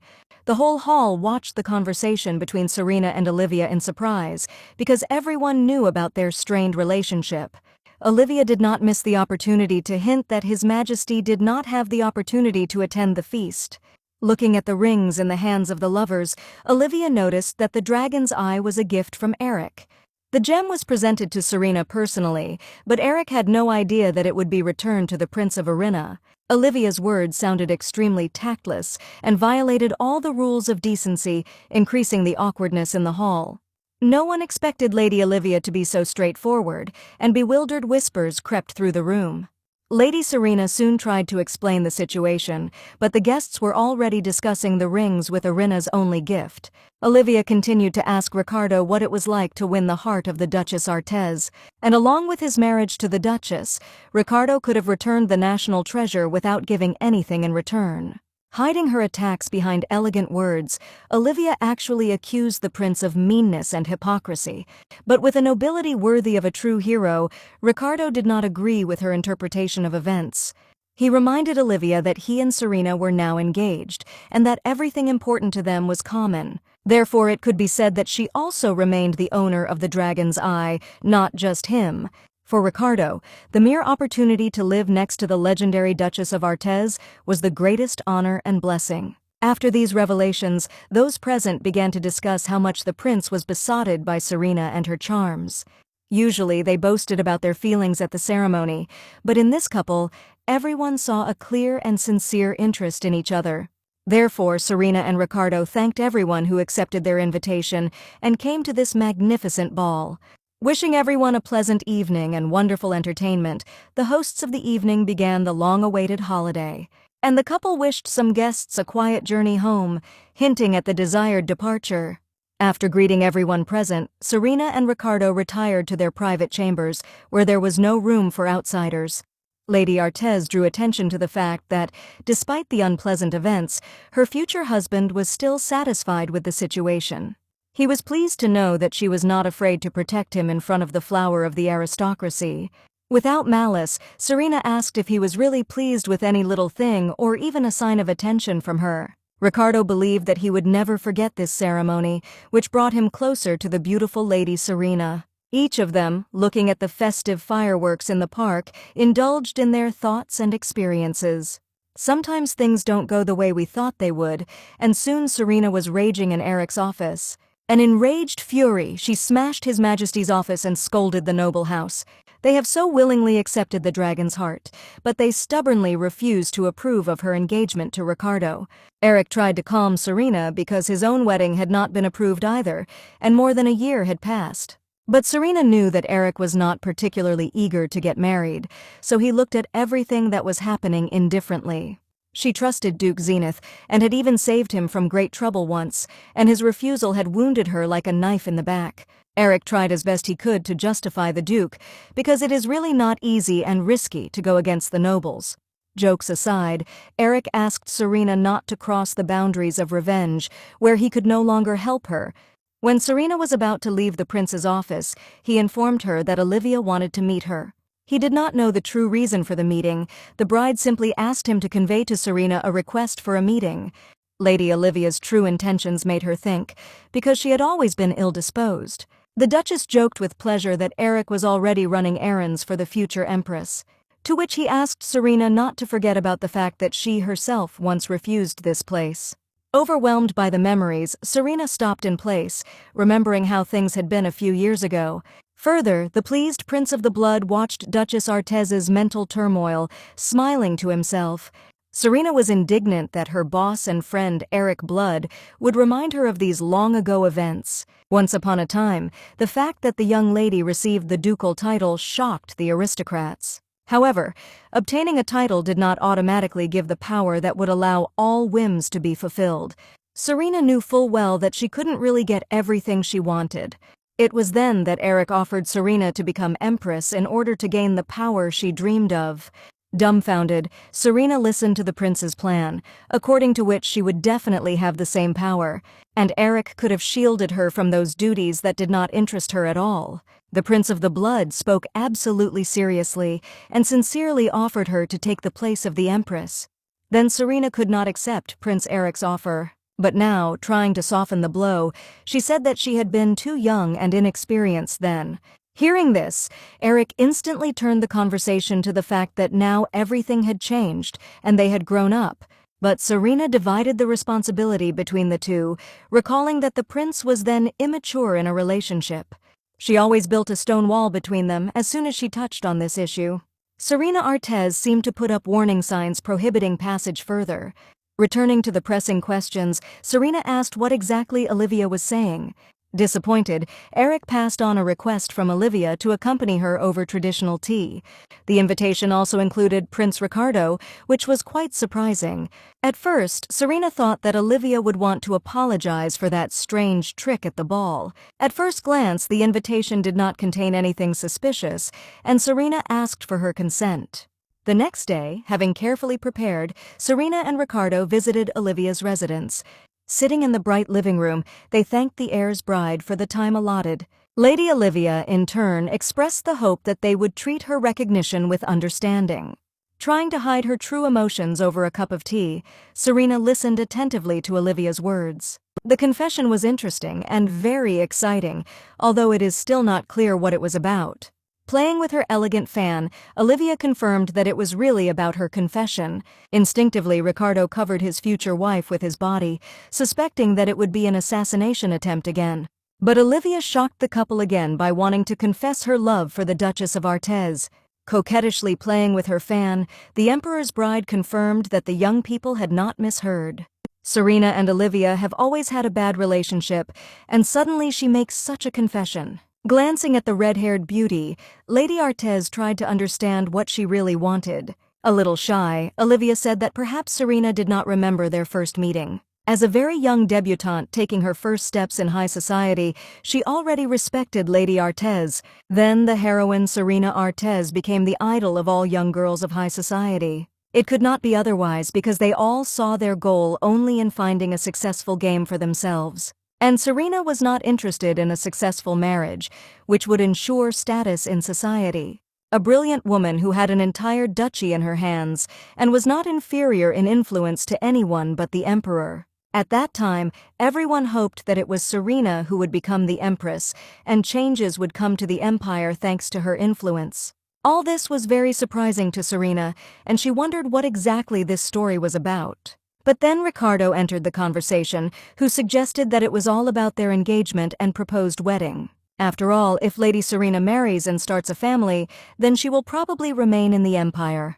Ricardo understood that Olivia wanted to know if Serena intended to finally secure the title of Duchess of Blood. From the conclusions about possible changes in the life of the empire, Olivia was able to appreciate Ricardo's mind. Serena was forced to apologize to the emperor's fiancé for not living up to her expectations. Duchess Artez said that her devotion to this country is not as deep as Olivia expects. Serena is too tired of saving other people and the endless murders that have turned her life into a nightmare. After taking care of the entire Blood Empire, it was time to take care of herself as well. Surprisingly, Lady Olivia showed understanding for the Duchess's position, which had been through a lot over the years. The only thing Olivia asked was to remember that if Lady Serena's mind ever changed, she would always be happy to see her. During the conversation with the Emperor's bride, the young people did not notice how evening fell on the capital. The topics of conversation were unexpected and suggested that Serena had previously underestimated Olivia. The girl drew attention to the unusually thoughtful and sad look of her fiancé, and Ricardo thought that a woman who had previously shown kindness and hospitality was now showing selfishness. He was bitter for Lady Serena, whom Olivia demanded to work for her house and empire. Ricardo himself had experienced something similar, and his fiancé thought that he had already grown from all this nonsense. Therefore, it was not surprising that Prince Arinia took the situation to heart and became agitated. Serena was glad that Olivia had at least been honest with her and honestly admitted that she had placed certain expectations on her. Therefore, one could understand her caustic comment when she saw a relic of the empire on the finger of a foreign prince. It was true, but Rico still didn't like it when Lady Serena was used by someone. He tried to find a way to keep the aristocrats and others who wanted to annoy Serena in line. Very timely, Ricardo remembered the unique pink diamond dragon heart, which adorned Serena's gift to the aristocrats. In order to avoid unpleasant surprises, Ricardo suggested that Serena keep Lady Olivia at arm's length. He also suggested that she play a joke on the noble house, because it was its members who were the source of their problems. At first, Serena didn't understand what the House of Nobility and Lord Zenith had to do with it, but Rico explained that he had a plan. It seemed that he was very angry with the nobility and really needed to let off steam. Serena was very interested in the idea of playing a trick on the nobility, and she wondered what Rico's idea was. Before arriving in the empire, the Prince of Arena heard a very intriguing rumor about a casino run by the nobles. At first glance, it is just an ordinary place to entertain tourists, and where aristocrats from all over the world can relax. But this casino has one peculiar rule that does not allow everyone to enjoy an evening in this institution. Members of the imperial family are strictly forbidden to enter the casino under the pretext that it could provoke a diplomatic incident. Serena was there and remembered the ban, but targeting this place was too dangerous in Serena's opinion. Ricardo agreed that it would be nice to destroy the playground that the nobles had built with such difficulty. But in this war, not all issues could be resolved by brute force, and any blow would be answered with the same force. Serena worried that if they angered the aristocracy, it might negatively affect the approval of their marriage. But it turned out that Rico did not propose to destroy the casino by force or even harm the premises. Ricardo offered to take away from the aristocracy the dragon's heart, which had previously been presented to the noble house. Struck by her future husband's insight and enterprise, Serena listened attentively. Ricardo's plan was somewhat risky, but at the same time very ambitious, and not without grace. Finally, the young man fully convinced his future wife of the success of the event. Serena laughed that it was time for her to exchange the career of the world's strongest duchess for a jewel thief. Their goal was to be a figurine of a beautiful deer with a pink diamond encrusted in it.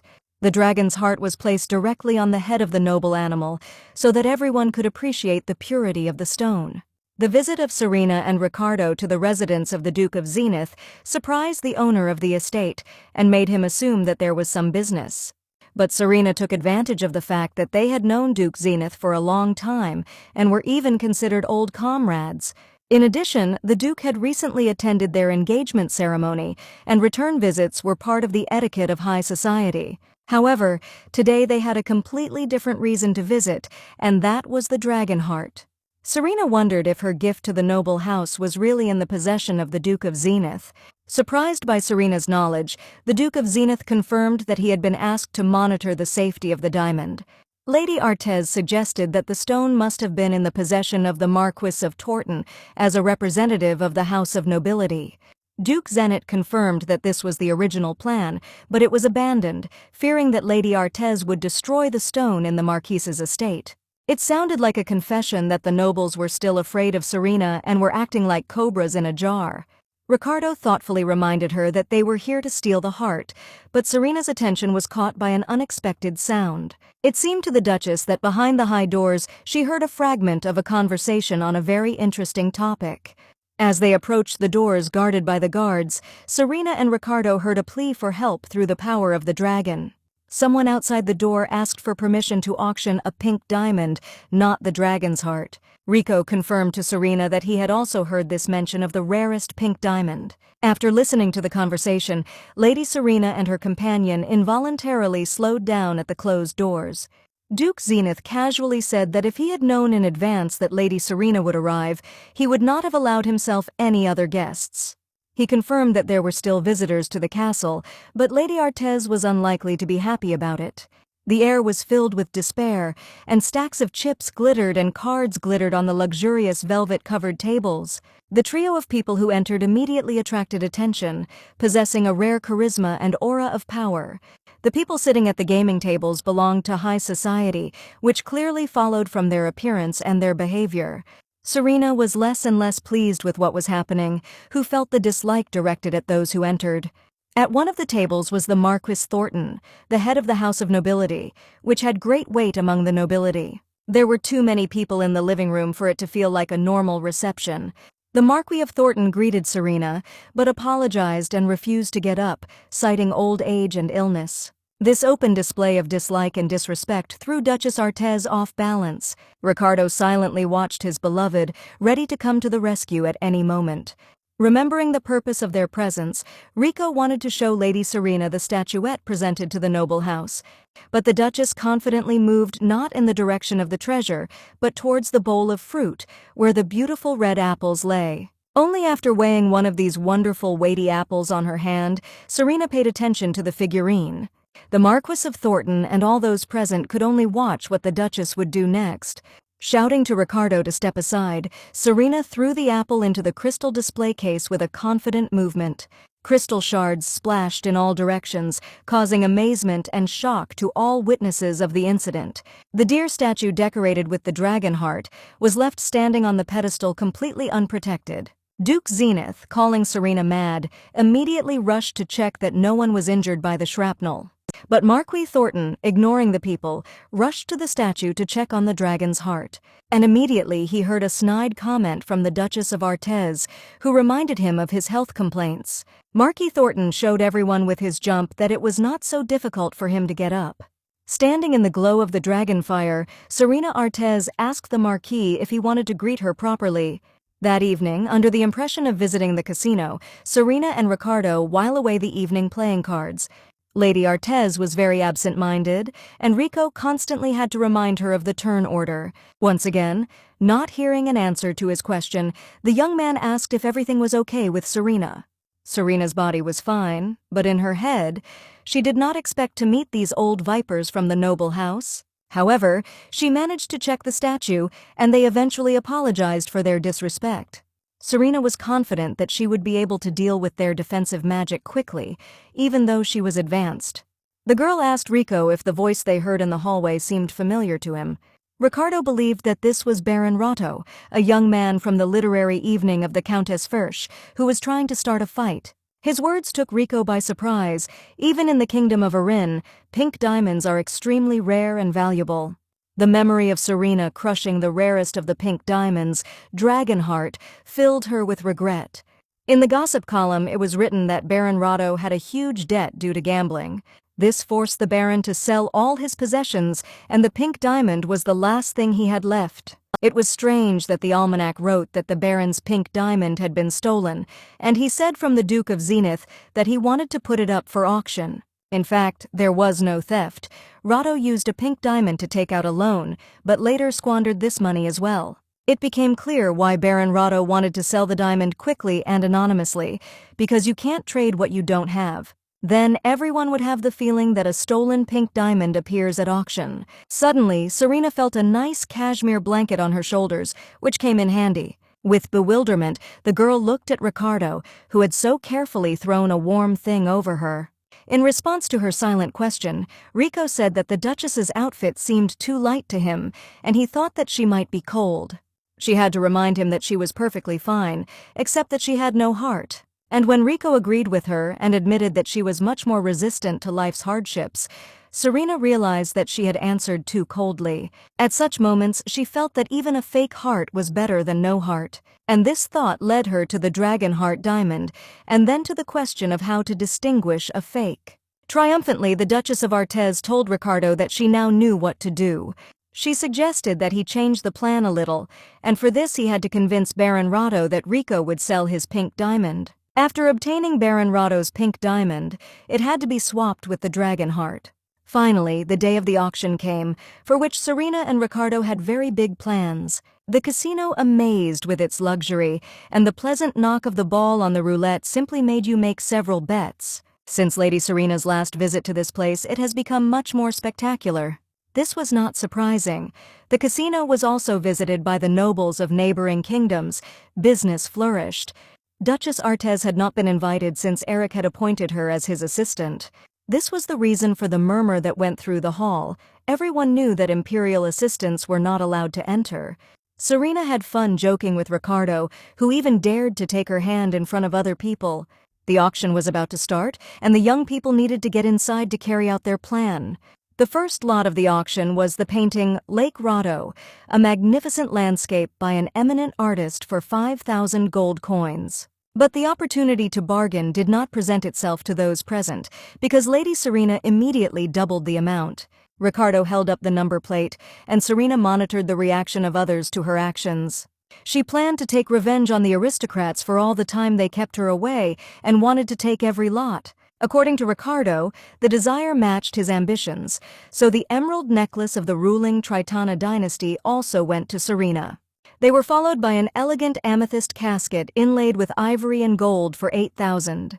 In her excitement, Lady Artez could not contain her strength, and sometimes Rico asked to pull his hand with the sign a little gentler. Finally, the auctioneer announced the main masterpiece of the auction, one of the 2 unique items on the entire continent. It was this lot that was the real target of Duchess Artez and Prince Arena at this auction. In the glow of spectacular illumination, a pink diamond of the rarest purity appeared to all those present. Confusion began in the hall. The dragon's heart was given by Serena to the nobles, and Baron Rotto's diamond was stolen. Ricardo watched the visitors closely, but he was especially interested in the Duke of Zenith. As expected, Duke Zenith was not indifferent to such a development of events. The Duke decided that Baron Rotto had managed to place his pink diamond at auction with someone's help. Serena knew that the Duke would quickly realize that they were the ones who had helped the Baron and were trying to predict the price of the diamond. At this moment, the auctioneer attracted everyone's attention by talking about the authenticity of such a rare item. To evaluate the lot, the best appraiser of the continent was involved, who will confirm that it is indeed a pink diamond. After a careful assessment, the gemstone specialist confirmed that it was undoubtedly a real diamond, but there was a nuance. The host auction asked what the problem was if the appraiser was able to confirm that it was a pink diamond. The shocked specialist jeweler said that most likely the stone presented was the heart of the dragon. A huge, pure stone gleamed in the spotlights and became an even greater sensation. The lead auctioneer had to announce to everyone that authentication would take a little longer than planned. But then the attention of all the visitors to the auction was attracted by Lady Artez, who said that something was wrong here. The Duchess knew exactly what the soap was in her jewelry box and asked for an explanation for everything that was happening. She recalled that she had donated the dragon heart to the noble house by adding it to the statue. Now Lady Serena Artez was asking how the donated stone could have ended up at auction. On the third day of the auction, Serena looked at the luxurious stone of Baron Rado, which glittered in her hands. She hadn't expected Rico to actually do it, but he had done all of her bidding. Baron Rado said that it did not matter to him whether the stone was sold or crushed. He asked forgiveness for his behavior and asked for revenge on the noble house. The Prince of Arena asked Lady Serena to share her plans with him. The Duchess planned to make Baron Rado's diamond look like the dragon heart and then replace them. No one will be able to distinguish these stones, especially if Serena puts an illusion on the Duke's residence until the auction is over. And then, when the real dragon heart is put on auction, it will look like an attempt to sell her gift. And Baron Rado's diamond would later be discovered at the Duke of Zenith. Then everyone would think that the House of Nobility stole Baron Rado's diamond. This plan involved Serena's continued participation as a ghostly jewel thief. The Duchess agreed with this, anticipating the adrenaline from the operation itself, as well as the benefit in the end. Of course, she herself agreed to this adventure, but the protective measures to protect the stone were impressive. Sneaking into Duke Zenith's estate on the first day of the auction, Serena saw many security systems. They had indeed improved the defensive magic in the manor after her previous visit. It might have been a bit of a headache, but nothing was impossible for Duchess Artez. In a few strong jumps, Serena made her way through the web of alarms and found herself next to the sculpture. Pulling out the stone fixed on the deer's forehead was also not difficult for the strongest Duchess of the Empire. Very pleased with herself, Serena noted that she was not even sweating and was already preparing to return. But suddenly a sensitive ear caught a strange noise from the entrance to the hall where the precious gift was kept. The door opened, and the silhouette of a female figure appeared in the opening, but it was difficult to see it against the light. The overhead light did not turn on, but the girl who entered had a flashlight in her hands, which gave enough light. The maid headed straight to the center of the hall to the deer statue where Serena had just been. The Duchess, who had to leave her place on the pedestal in a hurry, was catching her breath behind the column. At the very last moment, Serena managed to take the real stone and place the fake in the deer's forehead. With great interest, the Duchess watched what this maid was doing at such an hour in the treasury. Meanwhile, the girl climbed onto the pedestal with the statue and took the stone that Serena had just put there. The situation became even more confusing, the number of criminals grew, and the alarm system was silent. Pulling a pink stone from the deer's forehead, the girl left the notch empty. From the side of the entrance, there were shouts of instructions to search every corner of the estate and find the girl. The second thief took something out of a thick pouch and put it in the statue of a deer, but Serena couldn't make out what it was. Looking after the fleeing servant, the Duchess tried to understand what exactly was in the statue where the dragon heart was. Peering out from behind the pillar, Serena looked around the room and saw no one else. Outside the door, someone asked the maid what she was doing in the corridor at such an hour, but she justified herself by saying that she was lost. Now the statue did not even have a pink diamond, but a cheap fake, and it was still not clear who this maid was. Serena decided to cast another illusion spell on him so that the deception would not be revealed prematurely. Having created an illusion over the fake, Serena was glad that she had at least managed to get her hands on the dragon heart. Deciding to look after the maid later, the Duchess began to implement her and Ricardo's plan. With the most indignant and angry look, Serena asked how they dared to put her gift up for auction. Ricardo, who was sitting next to him, again admired the girl and her acting talents, which he did not know about before. The leading auction tried to justify himself and did not call for waiting, because the evaluation of the goods was not yet completed. With her eyes sparkling menacingly, Serena turned to the appraiser and advised him to quickly and clearly say what he saw in front of him. In a semi-fainting state, the frightened appraiser was forced to confirm that it was indeed Arena Dragonheart's jewel. Amid the general outrage that the nobles had put up Lady Artez's gift for auction, servants flew into the hall. Screaming, they searched for troublemakers, while Serena and her future husband sat quietly in the center of the hall. The shocked man could not understand how this happened because he ordered never to let her in. Taking advantage of the general confusion, Duke Zenith quietly stood up and walked in the direction of the exit. But a shout from one of the guests, who addressed Duke Zenith, drew attention to the aristocrat. The young people decided that the Duke was worried and wanted to check if his jewel was really missing. Left without support, the auctioneer and the appraiser jeweler looked at the furious Duchess in fright. In the eyes of those around her, Lady Artez looked like a goddess of retribution, bringing imminent death to the guilty. Everyone rushed away under the pretext of urgent business, which became known only now. Ricardo and Serena sat watching the panic that made people look like rats fleeing from a ship. Colton, the manager of the establishment, approached the couple with his team and apologized for what had happened. Despite all the requests, Serena made it clear that the House of Nobility would be held accountable. Realizing that Duke Zenith hadn't gone too far yet, Serena wanted to take the chance and get him to approve the wedding. But suddenly the startled girl stopped in the middle of a step and began to listen. She had already heard the sound that was ringing in her head, because it was the beating of her heartbeat. The Duchess, who had long since lost her heart, remembered this rhythm perfectly, and now it filled her with excitement. Confused, Serena stared at the floor, trying to pinpoint the source of the sound that was filling her head. Serena had no evidence yet. The heartbeat could belong to anyone. Ricardo asked what had happened so important that she decided to stay there. The heartbeat did not belong to one person and was so loud as if everyone was terribly nervous. After making a decision, Serena angrily looked at the casino manager and harshly ordered her questions to be answered. Formulating the question rather vaguely, she asked what was going on with this casino and what was wrong with it. Judging by the reaction of the staff present, something was hidden in the casino, and Ricardo felt it too.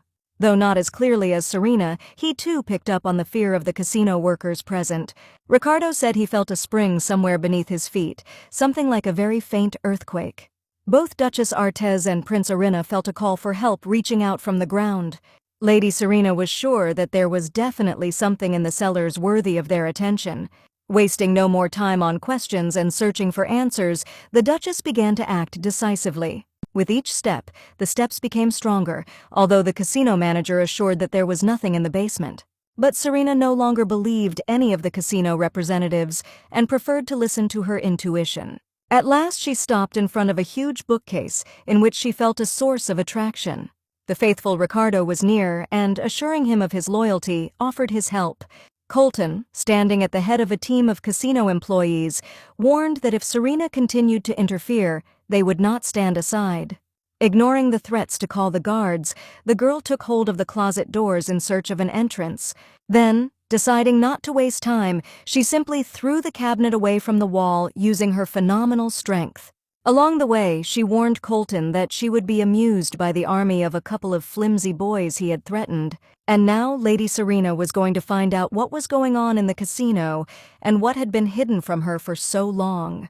Behind the wardrobe, there was a well-built secret passage leading far into the dungeon. Torches hung on the walls all the way, but Serena and Ricardo chose not to light them. Lighting their way with dragonfire, the young people walked towards the sound that attracted their attention.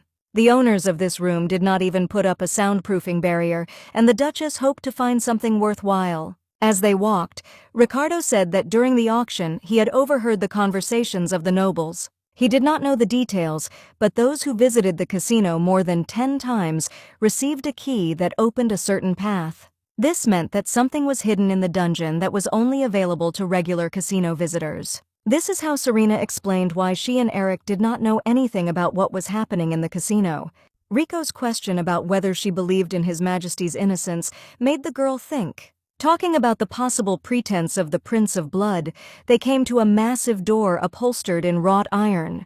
Rico, who felt as if hundreds of hearts were beating outside the door, asked Serena to be careful. But the girl pushed the door open without hesitation, driven by the desire to find out what was hidden behind it. The door gave way effortlessly, and through the bright light the Duchess could see what she was hiding. The light of 1,000 torches immediately struck his eyes, and the shouts of excited people filled his ears. The young people found themselves in a room that was very reminiscent of an ancient arena for fights. It was a real coliseum with an artificial sun created with the help of magic. Approaching the parapet, Serena called Ricardo to look at the spectacle that had opened up to her. Below, in the sand arena, barely restrained by several people, a huge angry bull was blowing up the sand. Serena was sure that entertainment like bullfighting was a thing of the past. Ricardo drew the Duchess's attention from the roaring bull and pointed somewhere to the other side of the arena. With difficulty tearing herself away from the huge black animal, the Duchess looked in the direction indicated by the young man. There, Serena saw a frail figure trembling with fear, clinging to the shaft of a spear. Looking at what was happening, Ricardo said that even people in the distant past had more morality. In the arena stood a small child, dressed in a simple shirt and armed with a spear that looked like a toy. On the other side of the arena stood a huge bull, barely restrained by people, personifying fury and power. Seeing this, Serena went berserk, and her accusatory cry rang out, drowning out the noise of the crowd. Everyone saw the Duchess of Artez standing in the gallery and began to ask what she was doing there. Visitors were sure that everything was classified, and the Emperor's supporters did not have access to the arena. Meanwhile, the bull, taking advantage of the fact that the people holding him back hesitated, broke free from the bonds. As soon as the number of restraining ropes decreased, they began to break one after another. Throwing the arena employees to the sides as if they weighed nothing, the powerful animal rushed towards its goal. A red rag tied to the shaft of the girl's spear developed in front of the bull's eyes, and he began to attack. Serena realized that the bull was even angrier by the noise of the crowd, and the child was in mortal danger. Without hesitation, the first sword of the Empire picked up a long skirt and climbed onto the parapet. One step, and Serena is flying from the great height of the gallery directly into the terrible arena with the Devil's Bull. Ricardo froze in surprise, because everything happened within a split second. Serena's goal was to stand between a huge rushing bull and a frightened child. The jump was perfectly timed, and the Duchess was right in the way of the bull, shielding the girl with herself. The girl sat on the sand in fear, and Serena asked if she was okay, asking her to wait a second. Until now, the Duchess had never worked with animals and had no experience of psychic influence on them. Those who did not have time to escape from the casino in fear watched what was happening with surprise. At first glance, there was not a single drop of consciousness in the bull's eyes, and there were serious doubts about the possibility of subduing him. But Serena was confident that she would be able to convey the message with her unusual powers. The bull no longer tried to continue his attack, and after a while calmly lay down on the sand of the arena. Those who watched were surprised and wondered if the bull was always so docile. The rescued girl stared in amazement at her rescuer, who had just performed a miracle. After asking again if the girl was all right, Duchess Artez held out her hand, planning to help her up. But to her surprise, the child rejected the help and, turning away, tried to move away from Serena. Looking at her hand in bewilderment, the beautiful Serena Artez tried to understand what had frightened the baby so much.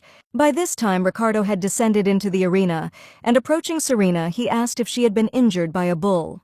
The frightened child had to be taken to safety, and Ricardo volunteered to do so. In the man's opinion, Serena needed to deal with everything else and discuss a lot with the nobles. But Serena had to start the discussion with a blow, or even two. The frightened child whimpered. Apparently, the number of experiences for today exceeded all limits. The Prince of Arena was a very empathetic person, and immediately found an approach to the unfortunate child. A handsome man holding out a handkerchief, asking if everything was all right, did not cause panic. Having calmed down a little, the girl took a snow-white handkerchief with a question of what awaits her next. Rico happily said that she did not have to worry and would soon be safe. The child said that he could not go alone, and Prince Arinia said that the lady who saved her was extremely influential. But the girl was talking about something completely different, and Ricardo was extremely puzzled by this. Convulsively clutching the handkerchief in his hands, the rescued child said that there were still children left. To the dumbfounded Ricardo and Serena, the girl once again confirmed that she was not the only victim. Upon hearing that there were other children in the arena, Serena Artez changed her plans again. According to the gradually calming girl, many children were brought to the arena with her. Answering Ricardo's questions, the girl promised to tell where her other friends were. She pointed out to Rico and Serena the huge cages with thick metal bars that lined the perimeter of the arena. These cages were indeed full of children, emaciated and frightened. Before the fight, the girl was told that if she coped with the test, then her father's debt would be cancelled. Serena thought that the imperial family did not even know about this place and what was happening. That someone was doing such horrible things was really shocking, and she longed to see the nobles. Angrily and peremptorily, Serena asked those who remained in the amphitheater where the aristocrats were now. In case of disobedience or silent protest, she promised to tear off the heads of everyone who would interfere with her. When the girl asked who the lady was, Ricardo said that she was powerful and terrible. Looking at Serena with admiring eyes, Rico told what unusual things the Duchess could do, and he proudly added that the girl was the savior not only of the girl, but also of Ricardo himself. But he had to add that so far she was in no hurry to reciprocate the prince in love. But Ricardo's love was so great that he was ready to wait at least forever for Serena to give him reciprocal love. Suddenly, the girl took off and showed a very impressive agility, which could not be appreciated before. She did not try to run away, on the contrary, she called for Ricardo to follow her. Understanding nothing, Rico ran after the girl until they were near one of the human cages. Inside were children and teenagers, obediently awaiting their fate, so stressed that they did not notice what was happening around them. All the children wore very light clothes made of the cheapest fabric and heavy metal shackles. Obviously, they had been kept here for more than a couple of days, and they had long been shaking with fear without hope of salvation. Ricardo looked at these unfortunates and remembered himself in almost the same situation. He spent several years in the laboratory waiting to die, feeling completely powerless to change anything. Ricardo was pulled out of his painful memories by the same rescued girl, pulling him by the sleeve. Seeing how the prince froze, she became interested, and she wanted to know what he was thinking. While Rico was convincing the rescued woman that he was fine, their conversation was overheard by the other prisoners in the cage. They rushed to the bars, happy that Connie had returned from the arena alive and well. Connie told the boys that she had brought help, and also said that she had not defeated the bull. She also added to everything the story of how she was saved by a lady of noble birth, and very soon this absolutely stunning lady had to come to free all the other children. And Serena interrogated the Duke of Zenith, who was soon to become the new head of the noble house, if he knew about the arena before. The lady asked if he really expected her to believe all the lies he had told. From the Duke's point of view, Serena must have understood that it was impossible to see every detail below from above. Serena stared at the Duke, remembering her life before moving between worlds. And the Duke, looking at Serena smugly, kept saying what he thought she was of the same opinion. He, in turn, spoke about what happened after the end of the war for the lands of neighboring kingdoms. He accused Serena of locking herself in her mansion, claiming that she no longer cared about the affairs of the empire. And he added that he had heard that all these children had given written consent to participate in the fight with the bull. And this meant that from a legal point of view, the nobles were clean, and there was nothing to blame them for. The Duke went on to say that Serena had come here because of the dragon heart, but she had cut him short. She didn't care about this stupid stone and his excuses, no matter how beautiful they sounded. She demanded that the Duke take responsibility for what he had done. Serena ended her short but fiery speech by saying that she was deeply disappointed. At these words, the girl turned and walked towards Ricardo, leaving the Duke. The Duchess found her future husband in the company of a rescued boy next to the cages. Rico said that the children have already been found and are now being taken to a safe place. Not knowing how the conversation with Duke Zenith ended, Ricardo looked at Serena inquiringly. Looking at the Duke conversing with the arena staff, the Prince of Arena asked if the Duchess wanted to leave things as they were.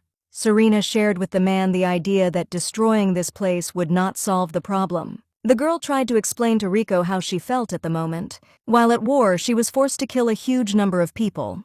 This led Serena to believe that she would do more good if she didn't do anything at all. Therefore, after the triumphant conclusion of the military campaign, the Duchess of Artez retired. But now she thought that her inaction had only made her an idle witness to even greater suffering. This thought caused the girl a huge amount of mental pain, far exceeding physical suffering. And now Serena was at a dead end, not knowing what to do next. She asked Ricardo why, knowing all these circumstances, he was still with her. After all, it actually destroyed his country and his people during the era of conquest.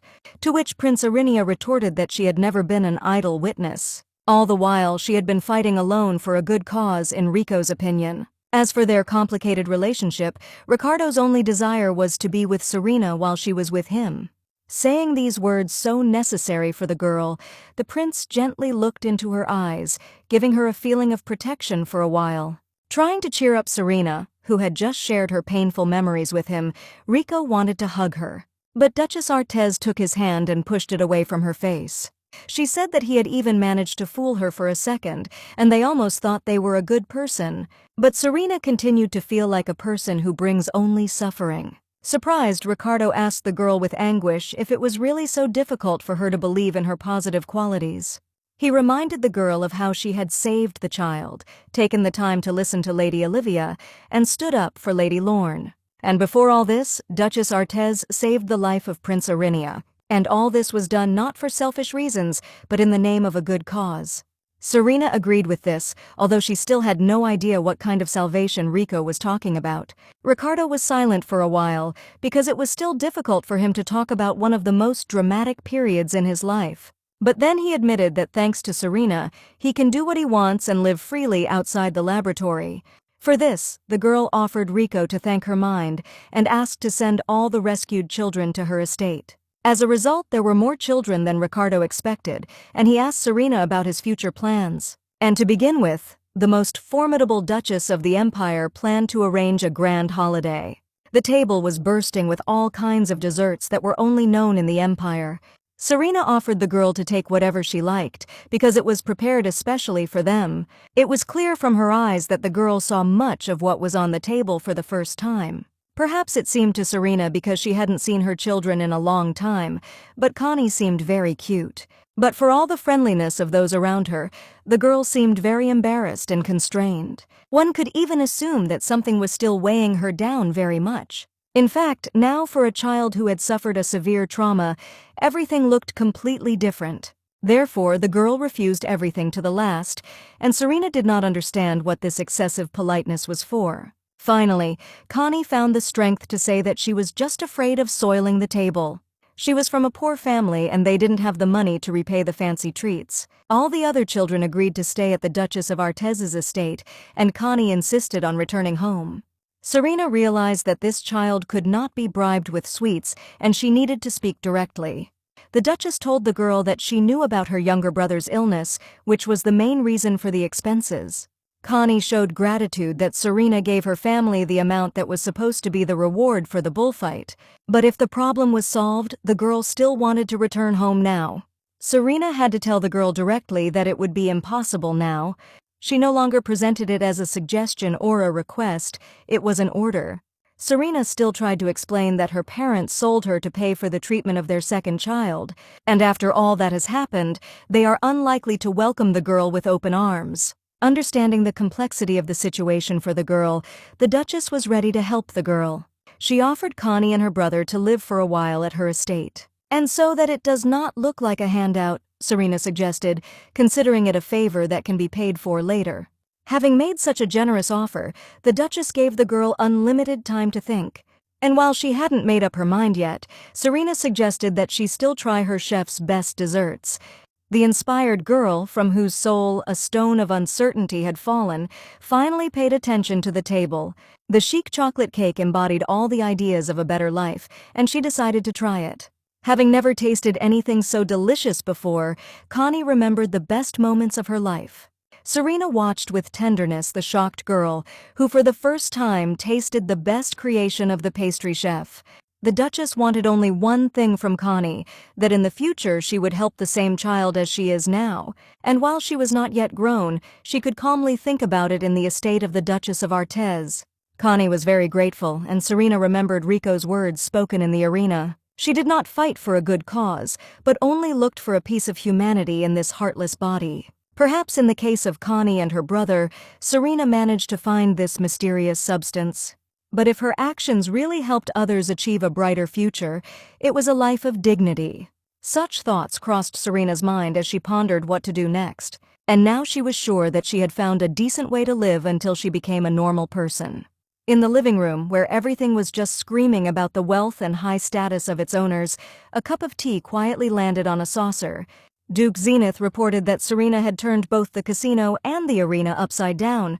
His interlocutor listened attentively to the Duke and, if necessary, asked leading questions. And now he was very interested in how the Duchess found out about the casino and the arena and why it happened now. Eric, and it was him, mentioned that all this time it had been possible to keep the Duchess in the dark.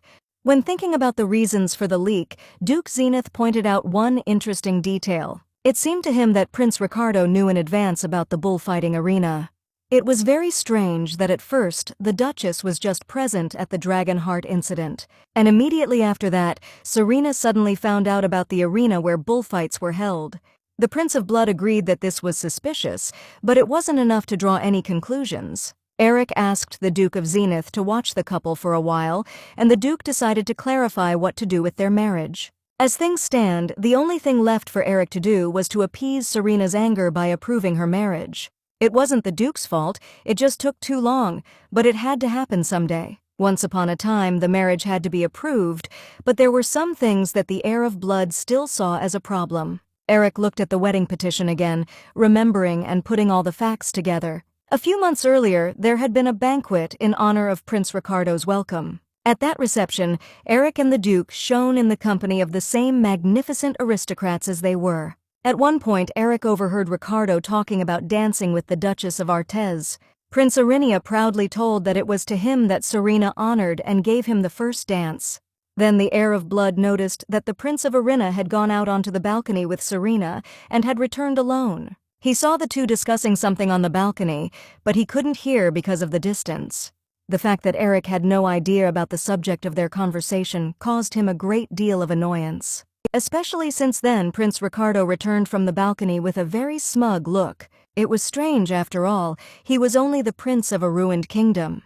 Then Ricardo greeted Eric with all the deference due to court etiquette on this occasion, and he received a compliment that he was the only one who had the honor of dancing with the sword of the Empire, not counting Eric. The Crown Prince of Blood emphasized that such an opportunity does not come twice and should be appreciated. Ricardo thanked for the kind words but did not agree with them, hinting at some circumstances. Contrary to Eric's claims, Rico promised that he would be given a much greater honor. Eric hated situations where he didn't have all the information, but aloud he agreed with Ricardo, and they both agreed that time would tell. Eric mockingly promised to see how long Ricardo would be so confident. There was a small chance that the heir to the Blood Empire had underestimated Prince Ricardo. Eric didn't expect Rico and Serena's union to last so long. In the letter, the House of Nobility not only approved of Serena and Rico's marriage, but also promised to return the Dragon Heart.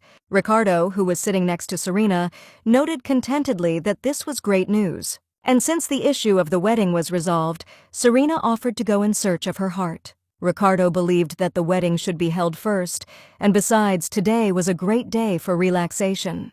All this time, Serena spent with the children rescued from the arena under the cover of the casino, especially with Connie. She tried to convince this very stubborn child of something, and Rico thought that she had just made her happy. Getting up from Ricardo's comfortable knees, Serena asked to reduce the amount of flattery. She did not love children so much. She was going to find a separate place for them where someone could look after them. She was sure that at least one of them would one day repay her for all the good in the same way. Confident in her rightness, Serena asked what the Prince of Arena thought about the matter. Listening to these thoughts, Rico was silent for a while, and only then began to speak. He believed that such a development of events was possible, but he was not categorically sure of it. He himself had come to the Empire of Blood to repay the Duchess of Artez. Serena frowned and asked what kind of nonsense her fiancé was talking about, and what kind of payment he was talking about. Ricardo didn't seem like nonsense, but Serena even noticed his blank look when he said it. Wanting to dispel the heavy atmosphere, Serena joked that it seemed to her that Rico was in love with her. But Ricardo's mood did not improve, and he thought that sometimes she was too shrewd. Further, Serena heard a heartbeat and asked if Ricardo could hear it. While the Duchess was joking about the bullfights in the cellars of her estate, Rico tried to make his heart be a little quieter. The young man's attempts were unsuccessful, and now Serena shows with a victorious cry that she has found the source of the knocking. Looking kindly at Rico with her sunny eyes, Serena asked if she was right in her conclusions. The Duchess got too close and fast to the prince's secret, and he hurried to retreat from the stage. Ricardo said that it was time for him to return to the imperial palace, where Eric had given him an outbuilding. To stay so long at the Duchess of Artez's residence before the wedding would have been bad form on the part of Prince Irina. Trying to stop Ricardo, Serena grabbed his arm and asked him what he was talking about. The next moment, Rico didn't notice how everything spun, and he found himself lying on a picnic blanket. Serena, who had fallen on top of the prince, reminded him that they had finally received approval for their marriage. And now she asked why Ricardo did not just stay at the estate of the Duchess of Artez. The proximity of Serena and such provocative questions took Prince Irina's breath away, and Serena calmly offered him to stay because he already lived in the guest room. Despite such a generous offer, Rico was not delighted and refused.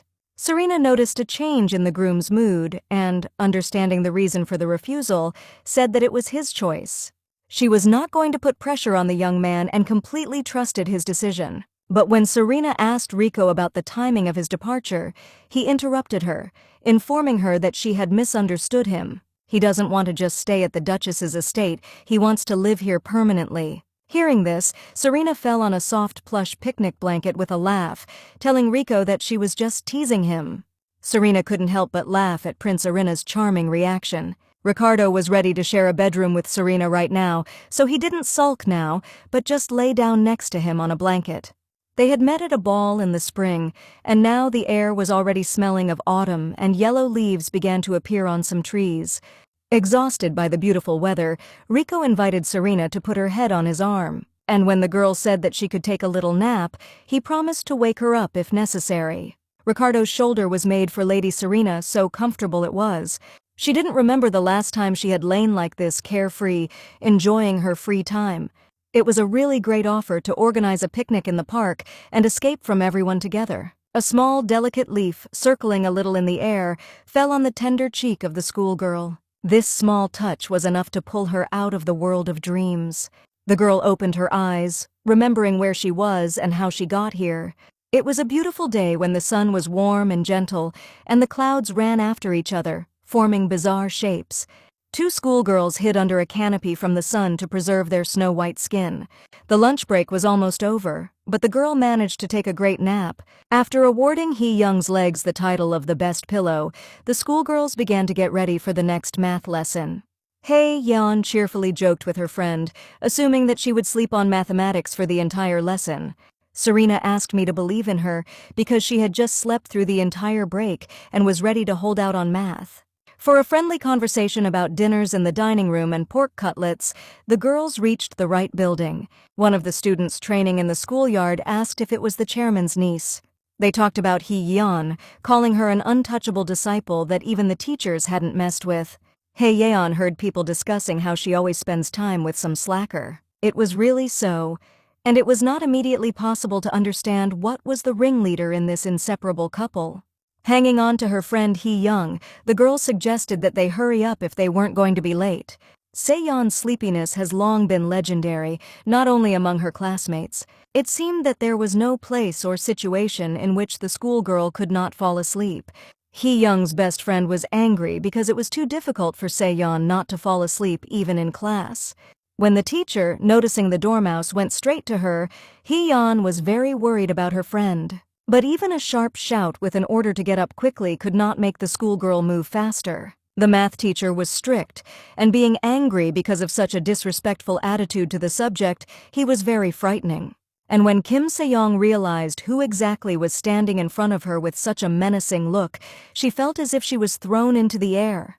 And while the teacher was reminding Ze-young that she wanted to go to college, the whole class was discussing her night job in delivery. After the death of her parents, Ze-young's uncle had taken everything for himself, so now she didn't have a penny. The teacher was fair, despite the outward strictness, so he quickly restored order. Everyone was ordered to do their own work, and this also concerned Se-young. Her position did not justify her in the eyes of the teacher, and he asked her to pull herself together. There was someone in the class who was very annoyed by the teacher's next moralizing tirade. The teachers turned a blind eye to the fact that Hee-young was distracted in class, but did not forgive the same Ji-young.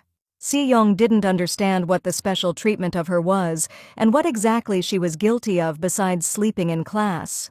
It wasn't her fault that orphanhood made her less educated than her classmates. When the schoolgirl said this, one of the students shouted that her words were not true. It was very difficult to resist this slander, and Seyeon asked what her classmates knew about her family that she herself did not know. It seems that the rest of the students knew a lot more about her family than she asked them to share.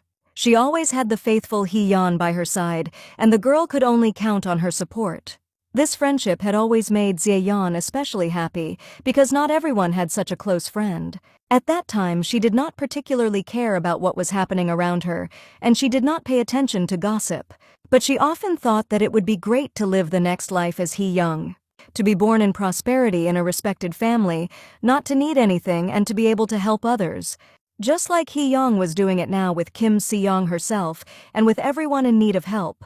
But on that fateful day of the accident, Seyeon was unable to save her best friend. Every day of the reborn Duchess Artez was a reminder of who was her true friend.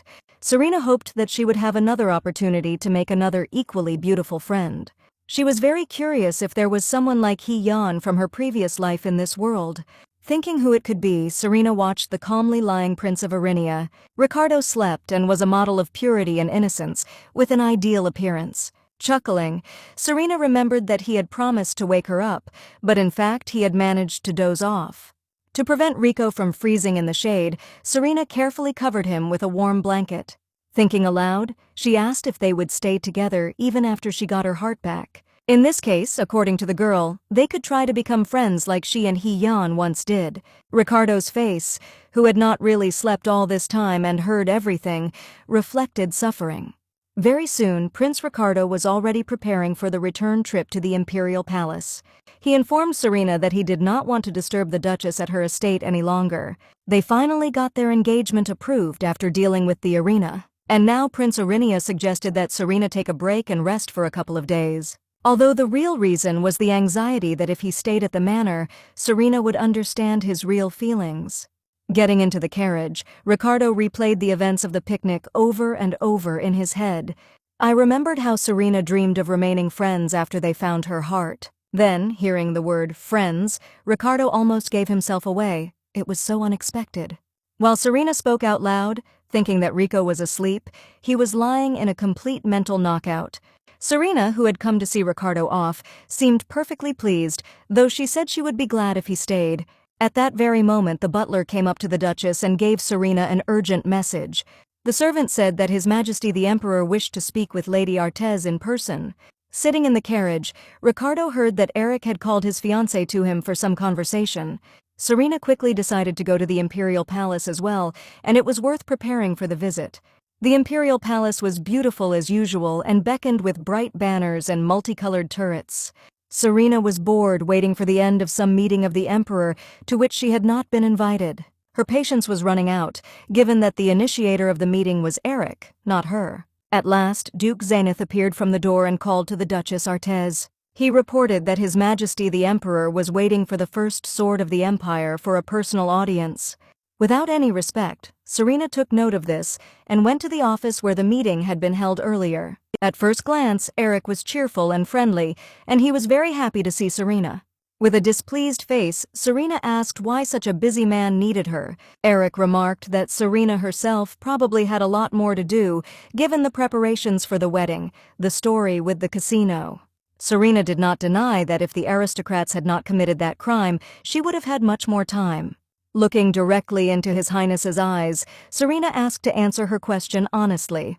She wanted to know if Eric was aware of the whole story, which Serena was doing instead of preparing for the wedding. In her opinion, Eric also knew about everything that was happening in the Empire. But now Serena was interested specifically in the casino and the arena where bullfights were held. Despite the girl's expectations, Eric was not at all embarrassed by the accusations thrown. She looked and looked for signs of remorse and regret in his face, but did not find them. Eric was an emperor, and he had eyes and ears everywhere, making him the most knowledgeable man in the Empire. Disappointed and angry, the Duchess asked why he didn't stop what was happening in the arena. Eric had to explain to her that the arena was visited by representatives of the aristocracy of different nations. No one knows who could have participated in this. Besides, all the victims signed a consent to participate. If the victims went to court, they would have a hard time, and this led Eric to the idea that he could pay off. Eric thought it was enough to pay huge reparations, but he didn't want to talk about the children. This fact, as well as the fact that Eric knew everything in advance, greatly disappointed the girl who had previously trusted the Emperor. And if that was the only reason she was summoned, she believed that they had nothing more to talk about. Serena, who had already turned to leave and out of the palace, was stopped by Eric's hand on her shoulder. The Emperor's expression instantly changed, and now he harshly ordered Serena to stay. Quite unexpectedly, he spoke of Prince Ricardo of Arena, who was Serena's fiancé. Eric asked if the girl knew that Rico knew about the arena beforehand, and deliberately led her there. Serena couldn't believe that Ricardo, whom she had come to trust, could deceive her, and Eric hadn't bothered Serena before because he thought she would quickly get tired of this affectionate cunning. But everything turned out differently, and now an engagement ring with a pink diamond shone on the Duchess's hand. This forced Eric to change his tactics and force things a little. He didn't ask Serena to love him, but he wanted her to judge them by the same standards. Confusion and rage overwhelmed the girl more and more, on whom so much news poured out at once. She didn't know what had come over Eric, whom she had known for many years, and was used to considering him her friend. She never gave anyone any preferences, and Ricardo did not have any advantages. At least that was the case a few months ago, when she didn't even know any Rico. And she also had very important news for His Majesty the Emperor, which he had to learn. Serena did not deny that she could fall in love someday, but there was one nuance in this. If this happened, her chosen one definitely could not be Prince of Blood Eric. With that, Serena left the Emperor's study, leaving Eric in heavy thought. What happened was a serious moral shock for the girl, and she tiredly leaned against the wall. The conversation with Eric turned out to be difficult, and of course, Serena was counting on something else when she accepted his invitation. Looking up, Serena looked up and saw the one she least expected to meet. Right in front of her was her future husband, whom she had just talked about with Eric. Uttering only his name, Serena froze, looking at Prince Arinia, wondering what was true in her life and what was false. Ricardo stood silently and looked at her in the same way, but he also did not look very happy.